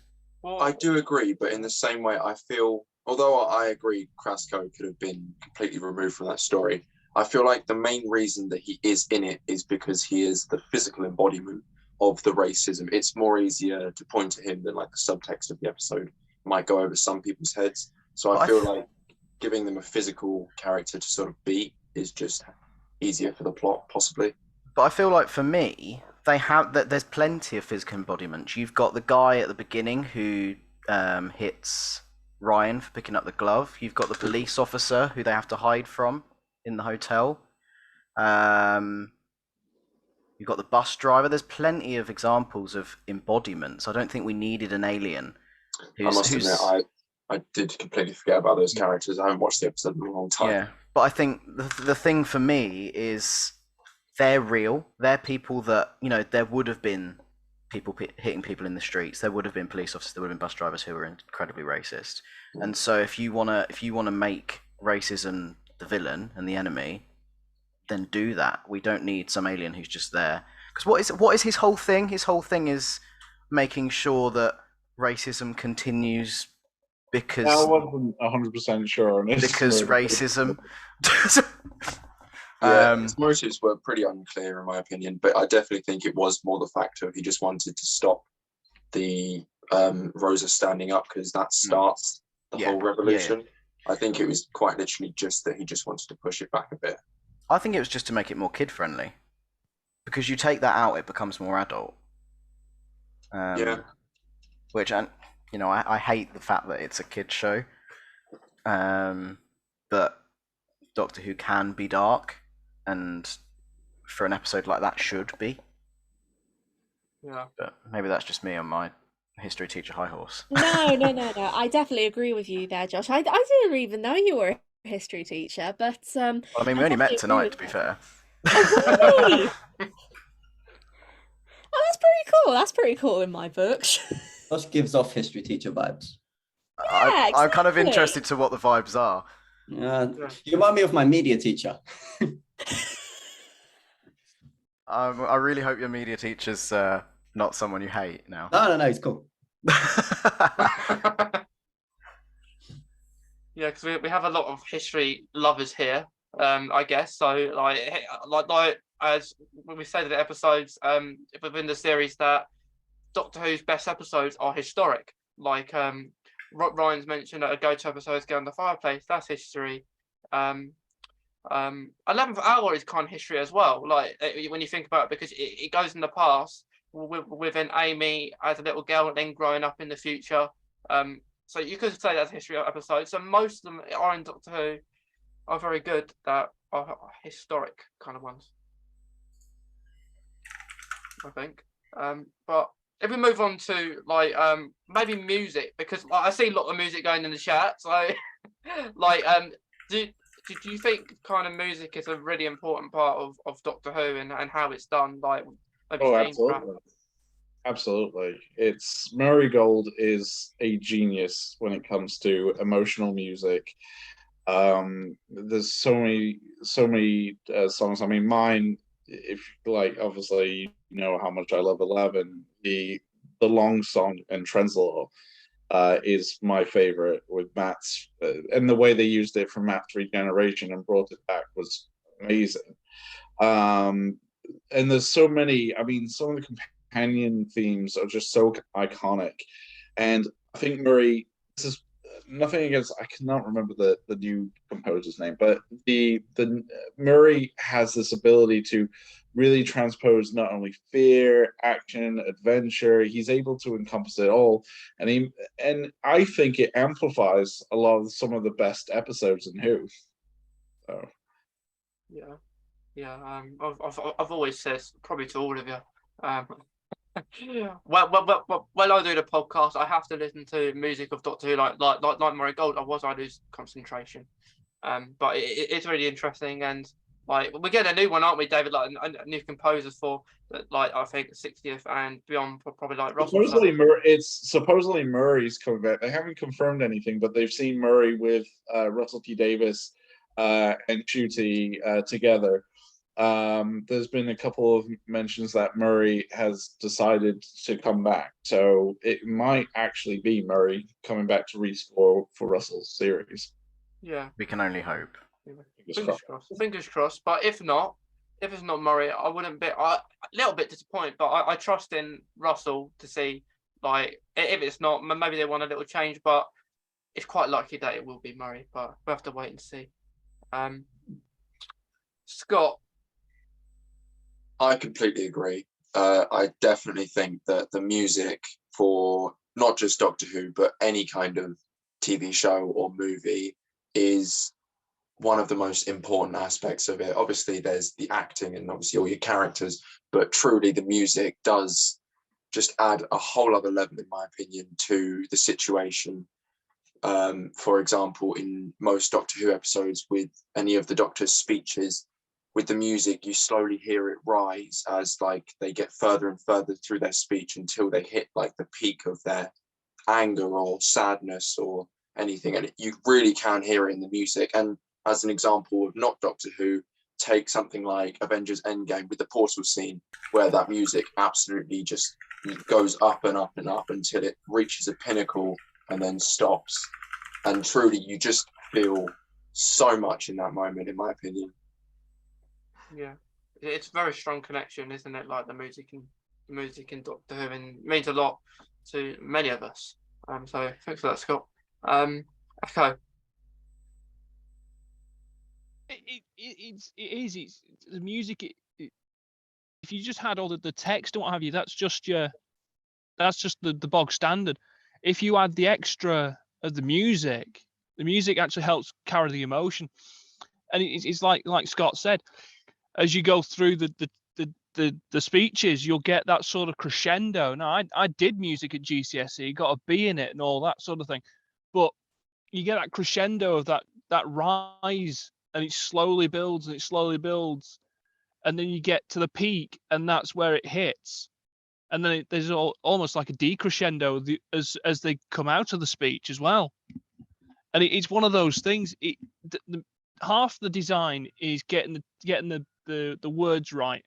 The other half is getting the music right, because if you don't get the music right, then it'll flop. There's been movies out there that have had absolutely dogs of scripts, but the music has just made them. And it's also, there's been movies out there that's had really good scripts, but the music has been absolutely god awful. And it is, you've got to get it right. And I think that's what the BBC have done. They've got it right. Even with the theme tune, that iconic opening to Doctor Who, that iconic opening theme. As soon as you hear it, that's Doctor Who. Or as soon as you hear something like it, anyone plays something similar to it, straight away you know it's Doctor Who, because you know the way the music is written. And that's what gives it its whole icon. Half of it is the characters, the Doctor, the companions, the evil that they fight, but the other half is the music design, because you can't have one without the other. And that's where it's supposed to be, in my book. Yeah, I completely agree. Like you say, you can't have one without the other. I couldn't agree more there, because like music has so much impact, not on just Doctor Who, on everyday life. Like I can't live without music. Yeah. There's not a moment where I'm not listening to music. Yeah. Whether it's me playing it myself, or if it's a video on YouTube that I've got going. But it's just one of those things. I can't do complete silence. I have to have some background noise going on. Otherwise I'll just go crazy. Yeah. Same here. It's very much an important thing. Josh. Well, I'm a massive Murray Gold fan. I think what kind of everyone has said is that he kind of makes that era of the show, and I think what he did so well was make Doctor Who magical. The kind of music that he has, he's like, would fit in kind of like a fantasy world, like a Lord of the Rings or a Harry Potter or something along those lines. And that makes it that kind of magic and that feeling. And now, don't get me wrong, I don't dislike Sega Nakanola, the current composer, but he doesn't do that. A lot of his music is like ambient and background, and it's we actually, a friend of mine, we watched The Woman Who Fell to Earth last night, and I noticed for the first time, if anyone's played GTA 5, Sega Nakanola's music sounds like loading screen music. Go back and listen to his soundtrack for The Woman Who Fell to Earth, and you'll notice it. But that's not what Doctor Who should be. It shouldn't be this kind of just in the background. The music should be, as we've said, as a part of the episode. It should be what makes it magical. The character as well in itself. Yeah, exactly. I mean, you look at like the character themes, like I'm the Doctor for 11. You look at like Clara's theme, for example. My personal favourite is 12's theme, which is really underrated. But you hear that, even just the beginning of Murray's tracks, and you know immediately what that track is because it's so well used and it's frequently used. I mean, there is an argument for I Am the Doctor was perhaps used a little too much, but I love it. I think it's a great track, but it is used every time Matt even so much as blinks. Yeah, definitely. And like you say about the companions, which within the current era, you won't like certain companions don't have their own kind of soundtracks as such. Like Dan Lewis, I don't think has one, or Yaz or Ryan. Like the 13th theme in general, is very like you're saying, very quiet. It's not like I Am the Doctor or 12's theme, which 12's theme can be quiet at times, but then it builds up. But that's a thing. 13 has a theme. And I really like that. I think it's just called 13. Yeah. It's a really great piece of music, and then it's never used again. I don't think they use it in The Woman Who Fell to Earth, and then I don't think it's ever used. And it's forgettable, and it shouldn't be. Yeah. So it's just another thing that they've just not gotten right with this era. Yeah. It's a shame. Yeah. But with Murray Gold, I love his name because it is Murray Gold. And at first I didn't think that was true, but like, really, Murray Gold? You named that's your name, Murray Gold, because Murray is gold. The music is gold. It's quite cool, that is. Sean.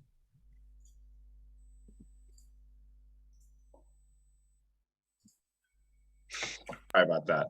But basically, I kind of agree with you with the rest of the group. The music set for it is for the Doctor and the companion, so just as good, even though, or it's heard in chat, I do like saying people don't usually like Flora's music, but I just like it because it's like I used to play violin and cello, and just to hear that is just nice to hear that. And it's like whenever I hear that the violin and cello music, it just sounds perfect. Hear that, it reminds me of the back in the days, back in my middle school and fresh middle school and high school days. I did that. But it's just elevates the Doctor, intensity, and so on. Yeah, it's really good, isn't it? Like, it helps us. I guess concentrate. Yeah. Like, it's really good, and you always got to go back to Murray Gold or any like music of Doctor Who because there's so many to choose from. Yeah. David. Yeah, with what Josh was saying earlier as well, and like I said, it is a character in itself. It's just as important as the characters themselves, and I have to agree as well. I do like "Am I a Good Man?" I think it's a fantastic theme. For 12's theme is really good, but I will never not get sick of I Am the Doctor, no matter how many times they use it. It's one of those where I'm like, okay, it's my wake up call for work. It's actually my ringtone. So, but I mean, things like they really convey different emotions. As someone who loves like horror, it's definitely important. I mean, you talked to John Carpenter, and he showed a copy of the original Halloween, the 1978 film, and without the music, and no one thought it was scary. And then he added his music, his famous score, and terrifying. Character amplifies so much within a story, or that most recent one, Master of Puppets, was used for Stranger Things. So good. But that also amplifies the scene as well. But I mean, you take something like, for example, the Daleks theme. When you look at a Dalek, you instantly think of Murray Gold's famous choir music start to pick up. So it can amplify dread, it can amplify emotion. It's a fantastic part of the show, and I think this is one of the things I'm hoping that Murray comes back, or someone who is just as capable of conveying those emotions. I think it's important for a composer, especially to come into any project, no matter what it is, whether it's Doctor Who or a film, to read the script and read the characters and understand them, and then form the music around that to convey what the actors are bringing to the screen as well, and bring that emotion. So, yeah, that's one.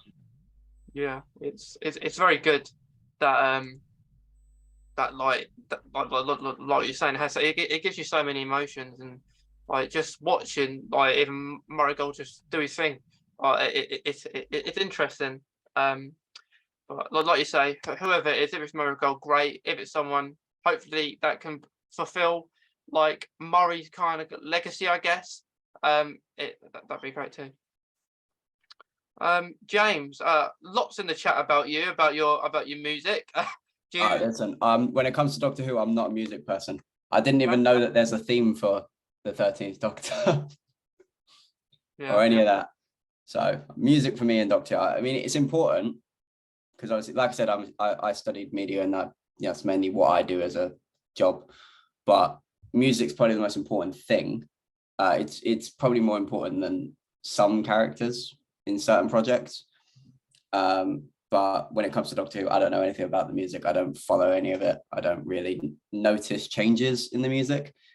But for me, the scariest music is the one I says in the chat about whenever something creepy happens in the 5th series, that high-pitched piano sound. I don't know what it is. That is terrifying to me.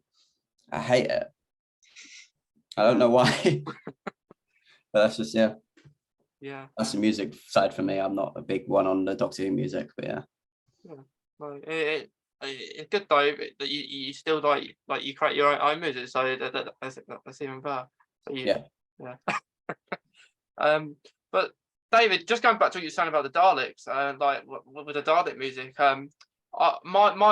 my two like favorite Dalek kind of themes would be like when they like I think in Bad Wolf, like the 2 episodes of Chris Wilkerson, when they was introducing or finding the music for the Daleks, then that's one of my favorites. And the other one is in like Stolen Earth, when the Daleks were getting announced in there, and Night of Terror, I think it's called. Yeah. The one with the big orchestra with all the ships and stuff. Yeah. That's it. It was Evangeline, like with you like being an author and writing books, do you have any like music that you listen to, I guess, to keep you on track? It's really weird because like I'm writing about a musician, but when I actually write, I don't like to listen to music because it throws me off, especially if there's words in it. Like I'm the type of person that needs to be concentrating on like one thing at a time, especially if it's so detail oriented as writing. And it's the same thing as like if I'm doing homework or something, I don't want the TV in the background because then the dialogue from the TV show creeps into the homework, and it's like, no, it's like it's a big problem. It's why when I was in college, I couldn't do study groups with my friends. They're always like, Evangeline, come study with us. I'm like, no, you're gonna talk and distract me. I can't. But like eventually I will create a playlist for my book because like I do mention actual real songs in it. And they're like, it's a mix of like Olivia Rodrigo, Paramore, pop punk songs. That song about Scotty and my girlfriend doing it in the back of the van. I think it's by Lustra. Yeah. It's pretty cool. Like it's good that it's like different, that you can't have music. It might distract you, which it can. Like especially if you're maybe like writing like a book about what you write about. So that's interesting, Evangeline. Says I hear a lot about you and singing in the chat. Do you want to share? Oh God, no. I wish I could, but I can't. No. What about talk a little bit about like, is there music soundtracks that you listen to keep concentrated or anything? Oh, okay. I could definitely do that without the singing, no problem. Well, for me, I always like and I am the Doctor, Matt Smith's theme tune, because it goes duh, duh, duh, duh, duh, duh, duh, duh, duh. That is, you got that upbeat tempo. It's quick. But then I like David's one, which is I think it's okay, but The it's not Doctor like Forever. fantastic. But I think what was the one? I liked Amy's song. I think that was a really nice one. I don't know why, but I always think that Amy's song is it's quite soothing and relaxing. It's kind of like good meditation to help you go to sleep. But when I sometimes hear like songs, I tend to close my eyes like I'm doing now. I tend to close my eyes and I try to sync everything in, like the tempo, the sound, everything, and it just makes you feel like you can either relate to it or you can't. But there are most of them that I can relate to, which is lovely. But even though I don't like some of them, I've never known to really dislike a tune, really. So I think the music is a very important key to the series, absolutely. Definitely, and like you do some own music projects of your own, don't you? With like social wave choir, is it called? Like you get together now and then and do a few single songs. Yeah, I haven't really done it in a long Yeah. time, but I feel like I want to do one for Christmas. That would be a Yeah. special one. Yeah, that'll be fun. Who knows? And maybe people here want to get involved. Maybe. Who knows? Because we're all friends now, so there we go. I just was about maybe my favorite theme. I like it's not any like any of you have said. It's called it's a childhood of Gallifrey. I think it's called. It's a David Tennant theme, and it's one of my favorites. Along with Dazzling End, as well. I always like they're the two main themes that I listen to. It's in like a play. It's in like no particular order, but they pop up the most. And I love hearing even the piano sound of the childhood of Gallifrey because it's a really good sound. Because Mason, I think it's called Gallifrey, Our Home, Our Childhood. I think that's what it's called. Oh, is it? I think so. Yeah, it is. Oh, yeah, I got it wrong. I mean, you got the yeah. two main words, right? Yeah, you know which song you're talking about. Yeah. You know what I mean? Like it's a long word, so like David said one earlier, which like I think it's a long word. So there's so many to remember, isn't there? But they are very impactful. All the songs in the world, not just Doctor Who. Okay. You don't mind me making a slight sort of twist? No. Obviously, I was trying to use Luna as a bit of a hint, but I think it's in one of the seasons of MLP we get a sort of a background character episode where they diverge away from the main six, and we actually get to see the Doctor. We have an analog for the Doctor in here as Doctor Hooves, which is pretty damn cool. And that's the sort of that's a link I was hoping to make, because we see him portrayed in the show as a bit of an eccentric character, as a bit of this, that, and t'other. In the show, in MLP terms, we see him portrayed as this male. I think he's an Earth pony. I think he is, with a time with an hourglass for his cutie mark. Doesn't matter. I think we see him portrayed as a bit of an eccentric character, a bit of a nerd, a bit of a geek, this, that, and t'other. But he's a lovable character, and that's really what set him off in that episode, because it was getting a bit samey, seeing the main six over and over again. So we got a background character. We got to see the princesses at a wedding. We got to see everything else, and you see Doctor Who's in there. And I thought his mannerisms seem really familiar. And then I went away and watched an episode of Doctor Who, and I was like, so that's why he seems familiar. He basically, it's Doctor Who incarnate in MLP. It's fantastic. And I know it's a bit of a geeky sort of me time sort of fact, but I wanted to drop that one in there as a sort of a surprise, because I don't think anyone else knows. Yeah, his hairstyle's the same as David Tennant. Exactly. It's about the time of David Tennant as well. He's got four scars as well, doesn't he? Hey? Yeah, I've seen pictures of him. His mane is spiky up spiky back and all that sort of thing. Yeah, and he has a fez, I think, as well. I thought he's wearing four scarves as well. I think at one point, I think he was. I'll have to go back and watch the episode again, but I'm pretty sure he is. I think it's in season 5, and I've Yeah. got season 5 on DVD. Yeah. Chance to watch it again. Woohoo! Happy days. You have to let us know. And then, I will keep you posted. I have to Yeah. find the episode first. Yeah. It'll be good to know. But also, yeah. in terms of music, I was waxing lyrical about the fact that, and I'm drawing this back to your visit to Wells Cathedral, if you don't mind. Yeah. Because I remember seeing you sat at the console, the organ there, the cathedral organ. I'm like, and you're looking at it, you're looking at all that, and you're going like, what does this do? And then here's me just going, right, I need a bit of this, bit of that, bit of the other, and I can play music on it. I've done it. I've played at Rochdale Town Hall. I've played various other instruments in between, but I think that's, and I posted a link in chat to a snippet of a practice session I did at Rochdale and a practice session I did at a Bonafido cinema organ. But again, it's people underestimate the fact that these instruments can be used in both the classical context, but also in a very light context, and that's what I want to sort of help people with. They come into both a light context, but also your standard context, and they're very useful in film music, because if you need to make a lot of noise and a lot of rumble, they're perfect.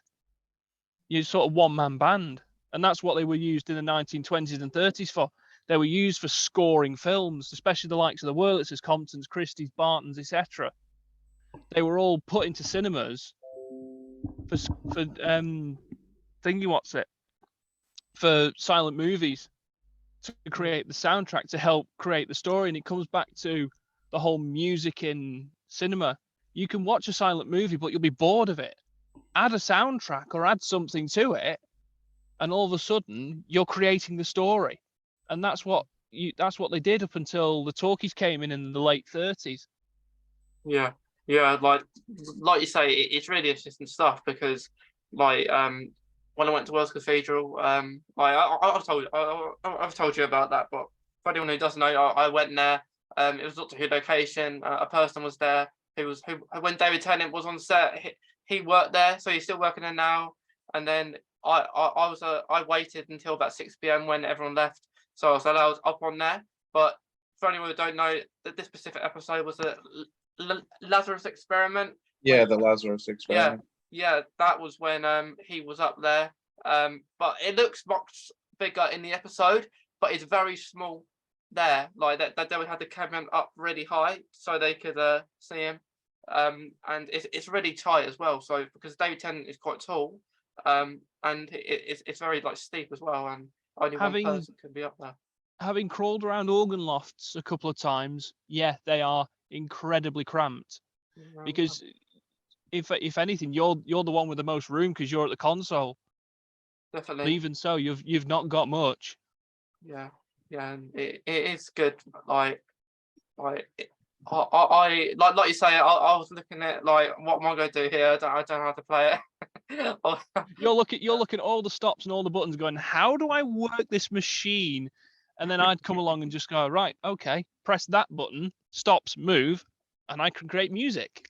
Yeah. Because everyone does that. You sit down and you press one of these buttons and you move a load of stops, and people look at you and go, how are you going to make music with that? And then you just make music. It looks really complicated, but it's actually really simple. It's just like any other keyboard instrument. You've just got to think.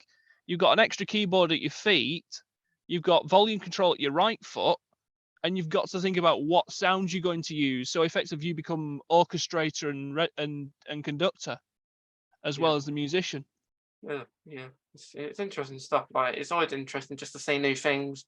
Oh God, yeah. Yeah, like I've never been probably. I didn't play. I did touch it, but it weren't on. I did a little video where I was there pretending that I was David Tennant playing it and stuff like that. But it's good fun, and like, I don't know, it's good stuff to learn, you know. Yeah, I mean, there have been times where I've sat down at a console, a completely new console to me. I did this when I first had to go on the Compton at Peel Green. I sat down at the console and I looked at it and thought, goodness me, there's a lot more to manage here. And I'm like, how am I going to make music with this? But then my sort of my sort of muscle memory kicked in. Okay, I need this here, need that here, need that there, and I just kicked into muscle. It just came back to me. It's like riding a bike. You'll be rusty a bit, but you'll get it straight back. That's it. Right, that's completely right. Josh, is that your hand up? Sorry, you caught me at a weird time there. There's someone outside my window making what sounds like Gandalf noises. I'm sure he just said, "You shall not be cast." Right. Kind of. Is he a secret servant of the secret flame? I don't know what's going on out there, but there's a lot of noise. I'm just going to stick my headphones on and pretend I can't hear it. Maybe someone's on a drunken night on a Sunday night I because mean, it's yeah, bank holiday next day. Probably. Drunken Gandalf is best Gandalf. Drunken Gandalf. Sounds about right, yeah. Sounds about right. I mean, Gandalf is infinitely drunk, isn't he? Isn't that Yeah. just the plot of Lord of the Rings? Yeah. He's also smoking. We don't know what's in his pipe. But no, I think my hand up was an overhang from earlier. I do apologise. Okay, no worries. But what I'm going to ask now, because we've been talking for a very long time, and I probably possibly one of the longest episodes I've ever done, with probably the most people in an episode that I've ever done, which breaks records, people. So well done there. But before I go over to David, I'm just going to say, because this is one of the last episodes of the series. It's been great fun to talk to you guys and anyone else that's been on the series who couldn't make a reunion episode towards the end of the series. But it's been great fun. Like Doctor Who will always be involved in the podcast. If it's not a series, there'll be opportunities more to come back on and talk about it, relating it not just to autism. Autism is a priority of the podcast, but there's so many other different topics that can be discussed. But what I'm going to ask for everyone here, if everybody can unmute themselves, that would be great. But because for this last part, David is going to do an iconic speech in Doctor Who, which he's done a couple of times already in this series. But like we spoke about it earlier, didn't we, David, as well? That you wanted to do it, so everyone else can join in as well. Because once this is done, it's kind of the finish of the episode, and yeah, it's going to be great. So I'm going to go. What do you want me to start? Because I know the whole thing. Yeah. So David, with this, I know before you just done the map speech, but does anyone want to say, or shall we do like what Amy said at the end, or shall we just go with what Matt said? He's talking about the Matt's regeneration speech. Yeah. I can do it from after he's seen Lil Amelia if you want, or I can do it at the very beginning. So it's up to you.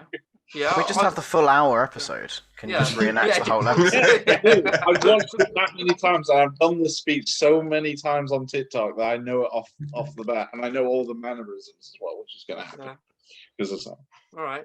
So I won't tell you how you want to do it. You can do it however you want. If you want to do I'll start with a bit with everyone knows, because I don't think because there's a lot of Clara intersections at the very beginning. So I'll do the bit that everyone knows. So.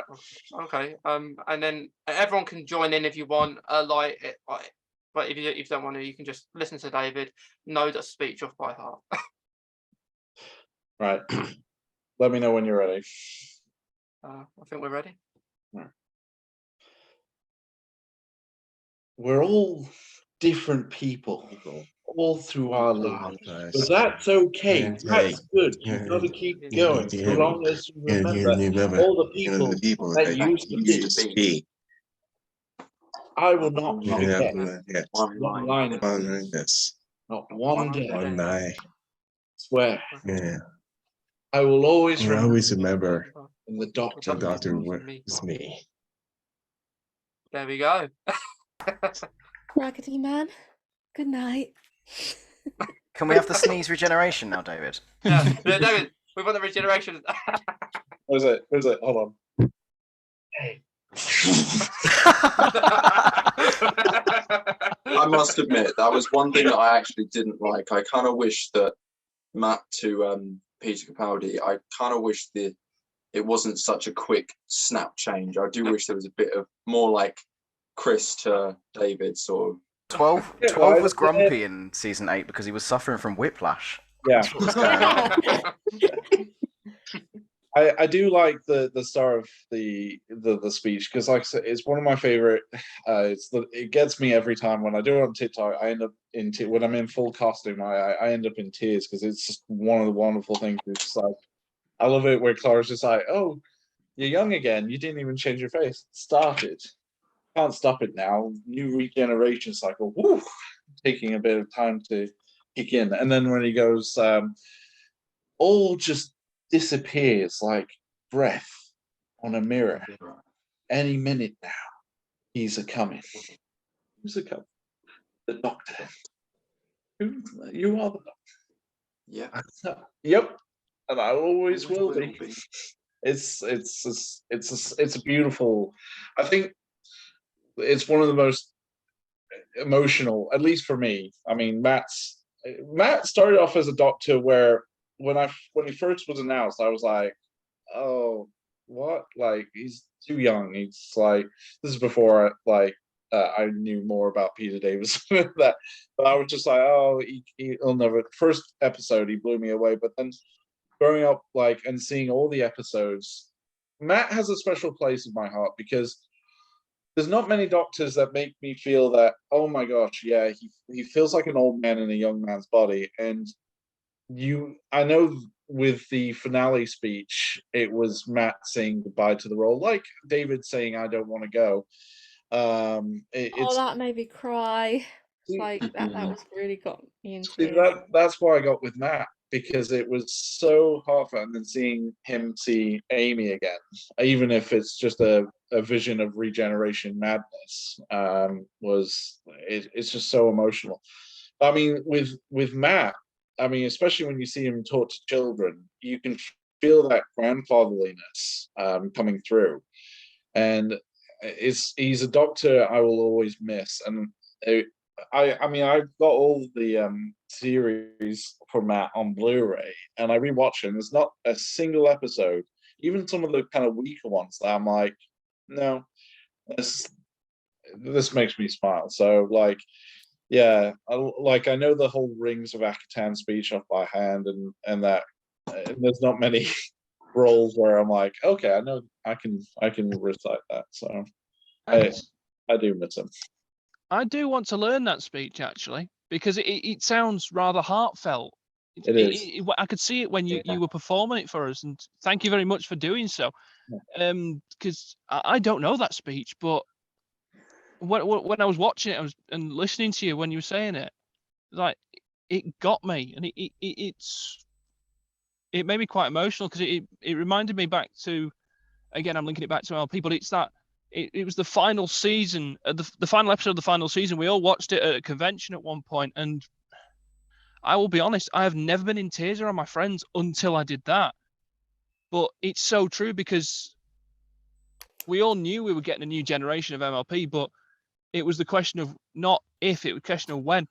But at the same time, it's the whole fandom is still going to be around. It's not just a one season, one whole generation thing.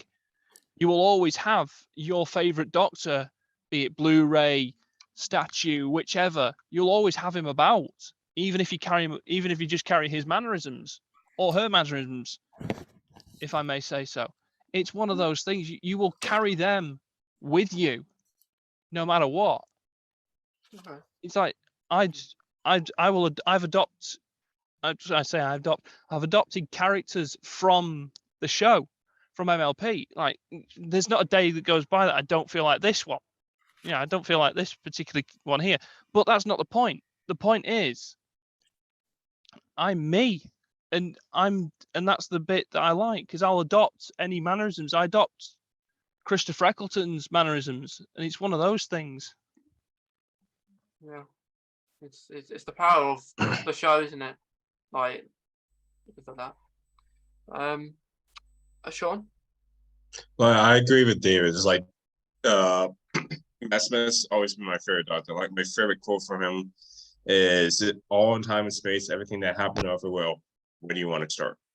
Yes, it's like, that's like one of my favorite quotes. Says like, basically, what do you want to start, and so on and so on. It's like, who do you want to be, and so on. later in life. You want to be this person, you want to be that person. But as I've always seen Matt Smith, I just see him as a character that I want to be growing up, or so. And later in my life, be that generous, kind person, always funny, always kind, and so on. You want to be that person that you want to be that one person that spreads positivity one step at a time. Yep. And I think Yep. that's one of the big qualities that I embody myself. Not trying to toot my own trumpet or anything, but I will try and spread positivity to people one step at a time. It's the whole reason I do the posting thing on Instagram. My intention is just to spread the positivity, because there's too much negativity in the world. So any positivity you can spread is more than just the best. And that's how I roll. Yeah. It's It good feels to like you know want to that. make me cry almost, Echo. It's totally unintentional. Yeah. It's like being like that is important, because it's a good way to be. And like you say, it's very important to do it like one step at a time. Yeah. The thing is, I know I'm getting philosophical here, and it's 20 past 11, but I don't For us, care. yeah. Am I sure this is water I'm drinking? No. In all seriousness, I've forgotten what I was going to say now. Yeah, it's all about being yourself and just doing you. All you can do is be you. Don't try and be something you're not, because people will spot a fake a mile away. Just be you, and that's all you can do. You just have fun. Sometimes it gets emotional. It happens. Yeah. Just be. We are who we are, aren't we? So it's good to embrace that. Josh? Oh, I was just going to kind of, on a similar note to what Echo said, and Doctor Who is, and again, it's something I think I said on the last podcast, is that I've tried to kind of embody who the Doctor is in what I do and how I go about things, and as a teacher, I try and instill that into my kids as well. Just positivity, equality, and just don't be a dick. Yeah, that's just rule number one of life. Exactly, and the whole not using weapons and getting around things by talking it out, and I've tried to embody that. I was never going to go around with a gun anyway. Let's be frank, but let's be honest. Who would want to do that? Exactly, but yeah, it's just those ideas of, if you want to be a kid, be silly, but be you, and just go about life how you want to go about it, but don't be a dick. Yeah. And that's I think what Doctor Who is about, and that's what I strive to be, and what people should strive to be, I guess. Yeah. Rule number one. Yeah. Rule number one, don't be a dick. Rule number two, don't be a dick. I mean, rule number one is the Doctor lies, right? But Yeah. Be truthful to ourselves, I guess. Scott, I see your fez keeping going round, up and down everywhere. Yeah. Yeah. Just seeing if it works with my new haircut. Not great, but it'll do. Yeah, it'll do. It's pretty cool. So guys, as I said before, longest episode, most amount of people. Does anyone else want to say anything kind of to wrap things up here? I would do the old Morecambe and Wise, but I'm not sure if I can pull it off all right, because it was a case of, and it's good night from me. Yeah, and good morning for us. And a good night from him. I was hoping you were going to say something like, it's good night from me, and I could go, it's good night from him. Yeah. And then good night.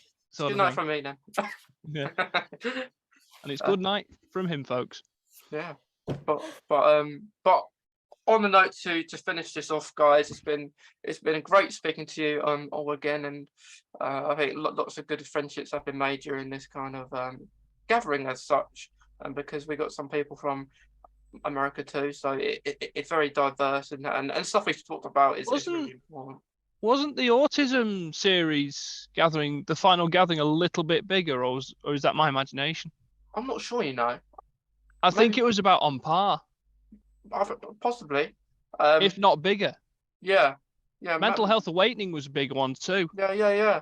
I think for this one though, because on those two series, Echo, that was kind of one maybe epic finale. With this, there's been this is like 3 epic finales. Yeah, so like there's been about maybe 3 or 4 just separately. Like, you know, before I gave you a numerous amount of dates, so people pick their dates.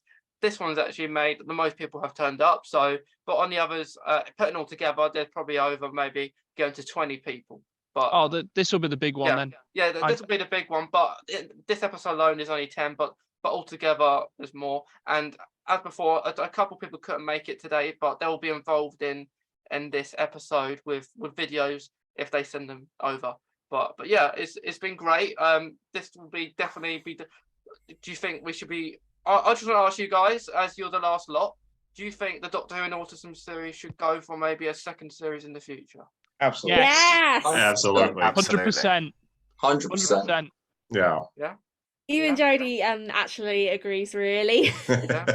Yeah. So does Luna. Yeah, that's great. I see. Simba. Yeah, I see sonic screwdrivers everywhere.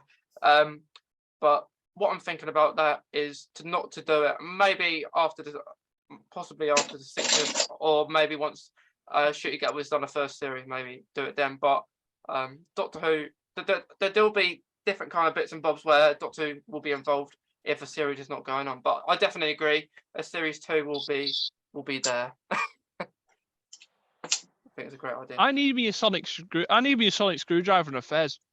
Yeah. This is what I'm deducing here. Yeah. Scott, I need the one from Christopher Eccleston. Oh, I just have a pot of sonic screwdrivers, truly. Nice. They're all from... What Sonic is that, Josh?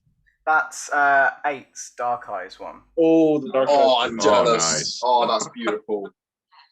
David, I think you'll know who gave that to me. Oh, yeah, absolutely. There's only one person I know who would. There's only one person that would have one of these custom made. Yeah. I actually have a sonic screwdriver. I got this for my birthday from my granddad. Sonic screwdriver that's actually a screwdriver. So as it comes apart and it's first a screwdriver, I'll make sure I send it into the chat. This is actually my pride and joy. This cost me over 700 quid, and this was the only. This was that's why I'm going to steal it. This is a Nick Roberto, because Nick makes the screwdrivers for the Doctors for the show, and he has a license to sell replicas of his work, so he recreates them. This is Matt's screwdriver from series 5 and 7, and it's a complete replica of the one used in the show from the same materials. So this is like my baby right here. This is like my cousin. Is that like turned brass and steel and everything? Turned Yeah, brass and aluminium, sorry. It's full leather. It's the leather. It's leather component. It actually has the button on the bottom as well that they added on. Oh, by the nice. way, fun fact: can anyone tell me what first episode this appeared in? Chronologically filming wise. Oh, it's not the 11th hour, is it? No. Oh, damn it! Time You're of testing Angels. me. I don't even know. I don't know. Time of much. Angels. I was about to guess that. Time of Angels. And fun little fact about the screwdriver: when it was originally designed, when you watch the episode, this was the first time Matt had actually used the screwdriver, and that's what the button was on the bottom, because that was the original activation switch. So when River goes, "Doctor, can you sonic me?" and he goes like that, that's how it was originally supposed to be held.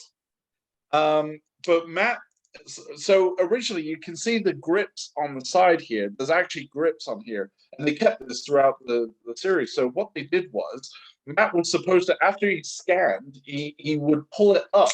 So he would manually pull it up and then check the readings on the side. But Matt became so impatient on set, he just flicked it. And that became the Matt Smith flick. He broke 4 props on set with this. The spring would come off, so Nick went back, redesigned it. So now when Matt does the thing, he does the Matt Smith flick.